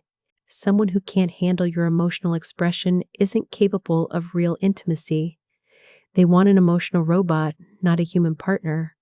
The savior complex trap. The narcissist positions themselves as broken, damaged, or struggling in ways that trigger your desire to help. They need saving, and you're cast as the savior. This dynamic is flattering initially. You're special enough to heal them, strong enough to fix them, patient enough to love them through their struggles. But the savior role becomes a trap that keeps you locked in an unequal dynamic where you give endlessly while they remain permanently broken. The savior complex benefits the narcissist enormously. They get endless attention, care, and resources as you try to fix them. They're never accountable for bad behavior because they're damaged and need your patience. They're positioned as victim while you're positioned as helper, which means you can't be a victim of their behavior. How can the savior be victimized by the person they're saving? The trap is that they never actually heal. If they got better, they'd lose their position as the one who needs saving, which would disrupt the dynamic that serves them so well. They might make temporary improvements that keep you hopeful, but they'll always slide back or develop new problems that require your continued saving efforts. Breaking free requires recognizing that you can't save another person. They must save themselves. Your role as savior is actually enabling their avoidance of taking responsibility for their own healing. You're not helping them by staying. You're preventing their growth by removing consequences and providing endless support for someone who isn't actually working toward change.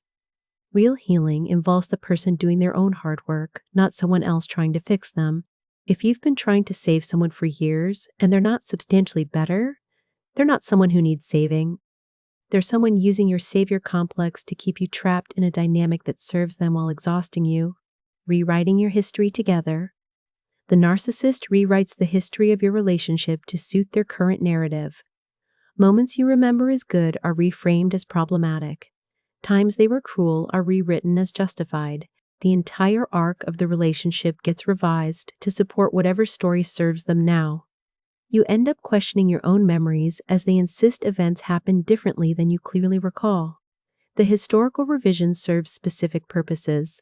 If they're devaluing you, the entire relationship gets rewritten as always being problematic. They never really loved you. You were never as good as they pretended. The good times were them settling. If they're hoovering you back, suddenly the relationship was wonderful, and your memories of abuse are exaggerations or misunderstandings. The rewriting is gaslighting on a grand scale. It's not just about individual events, but about the entire relationship narrative. You remember being happy once. They insist you never were. You remember specific incidents of mistreatment. They insist those never happened or happened completely differently. Your grip on your own history loosens as they confidently assert alternative versions. The revision also serves to absolve them. Whatever they did wrong is rewritten as either not happening or as justified by your behavior or as not as bad as you remember. They've edited the past to remove their accountability while maintaining or increasing yours. Breaking through historical revision requires trusting your own memory and ideally keeping records, journals, messages, emails that can't be rewritten. When the narcissist tells you the past wasn't as you remember, believe yourself. Your memory is more reliable than their revision. They're not offering alternative perspective. They're attempting to control reality by controlling the past. Trust what you know happened. The narcissist's need to rewrite history reveals that the truth doesn't serve them, so they're creating fiction that does. Manufacturing urgency for control. Everything with the narcissist is urgent. They need an answer now. They need a decision immediately. They need your help right this second. This manufactured urgency prevents you from thinking clearly, consulting others, or considering your options.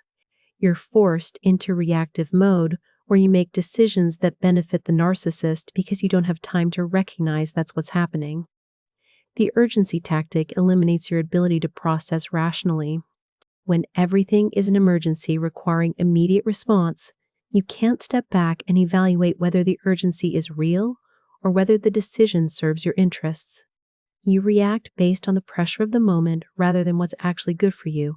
The manufactured urgency also prevents you from seeking outside input. There's no time to talk to friends or family about the decision. There's no time to sleep on it.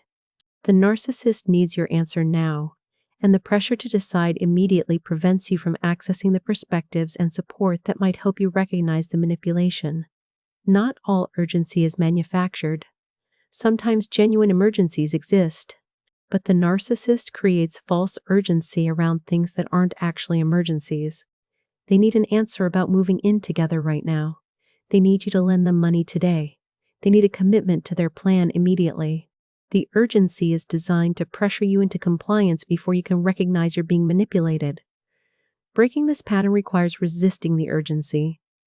Unless it's a genuine emergency, someone's life or safety is at risk, you can take time to decide.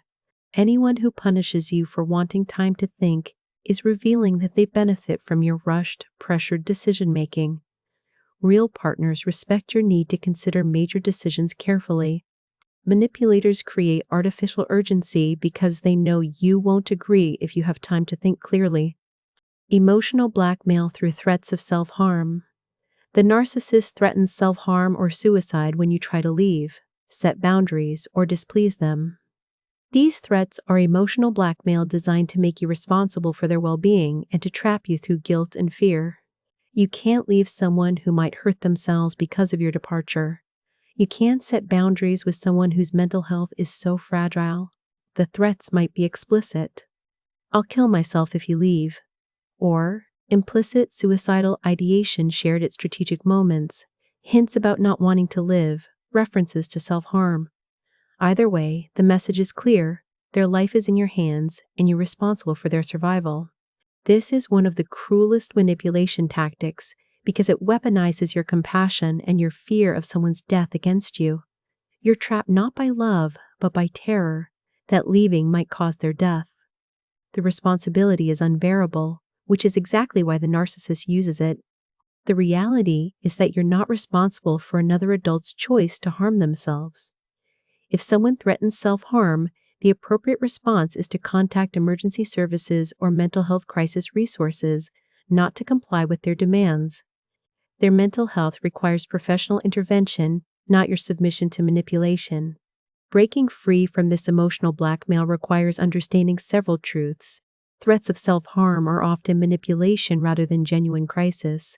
Even if the person is genuinely struggling, you're not qualified to be their therapist, and your staying doesn't actually help their mental health. You cannot live your life as a hostage to someone else's threats, and professional help is what's needed, not your sacrifice. If someone threatens self-harm when you try to leave, contact appropriate authorities and still leave. You're not responsible for preventing another adult from harming themselves by staying in a relationship that harms you. That's not love or care. That's hostage-taking through emotional terrorism. The silent extraction of resources. The narcissist systematically extracts your resources, time, money, emotional energy, opportunities, connections, while giving as little as possible in return. The extraction is often silent and gradual enough that you don't notice the imbalance until you're depleted. You've been giving everything while receiving almost nothing, but it happens so incrementally you didn't recognize the pattern until you're running on empty. The extraction includes obvious resources like money. They borrow and don't repay, spend your resources, prevent you from saving, or create financial emergencies that drain your accounts. But it also includes less obvious resources. Your time gets consumed by their needs and crises. Your emotional energy goes entirely to managing them. Your opportunities get sacrificed for their priorities. Your connections get used for their benefit. Everything flows toward the narcissist while little flows back to you. The imbalance is carefully maintained. If you notice and complain, the narcissist points to the minimal contributions they do make as evidence they're pulling their weight. They gave you a birthday gift once, so they're not taking advantage of you financially. They listened to you for 10 minutes, so they're not emotionally unavailable. The tiny contributions disguise the massive imbalance. Over time, you're depleted. You've given so much. your money, your time, your energy, your opportunities, that you have nothing left. You're exhausted, possibly financially devastated, emotionally drained, isolated from support systems, with opportunities forgone and years invested in someone who extracted everything while contributing almost nothing. Breaking free requires honest accounting. What have you given versus what have you received? If the imbalance is stark, you're being used. The narcissist is extracting resources while giving back just enough to keep you from fully recognizing you're being drained. Real relationships involve reciprocal giving. Both people contribute, both people receive. If you're giving everything and receiving almost nothing, you're not in a partnership. You're a resource being exploited by someone who will take until you have nothing left to give, then move on to their next supply. The final discard as ultimate devaluation. After months or years of intermittent devaluation, the final discard comes. The narcissist discards you completely and cruelly, often for someone else, often with shocking coldness after years together. The final discard is designed to be devastating, maximum pain delivered with minimum empathy. You're left reeling while the narcissist moves on instantly, seemingly unbothered, often already involved with new supply. They'll idealize while treating you as if you never mattered. The final discard reveals what you always were to the narcissist: temporary supply, not a genuine partner. The years you spent together don't matter. The love you believed you shared wasn't real. The life you built means nothing. You're discarded like trash when you're no longer useful, and the ease with which the narcissist moves on confirms you were never actually valued as a human being. The cruelty is often breathtaking. No warning, no conversation, just sudden absence or cold dismissal. Or worse, they discard you in deliberately hurtful ways for someone they cheated with, at a moment designed for maximum devastation, with public humiliation included. The final discard is both punishment and demonstration of power. You meant nothing, and they can destroy you without remorse. The aftermath is profound trauma. You're not just losing a relationship, you're processing that the entire relationship was potentially a lie. Were you ever loved? Did anything mean what you thought it meant? The person you knew seems to have been a mask, and the creature underneath is capable of cruelty you couldn't have imagined. Breaking through the trauma of the final discard requires understanding that the discard reveals the narcissist's character, not your value. You were real. Your love was genuine. Your investment mattered, even if it was in someone who couldn't reciprocate authentically. The narcissist's ability to discard you cruelly after years together doesn't mean you didn't matter. It means they're incapable of genuine human connection.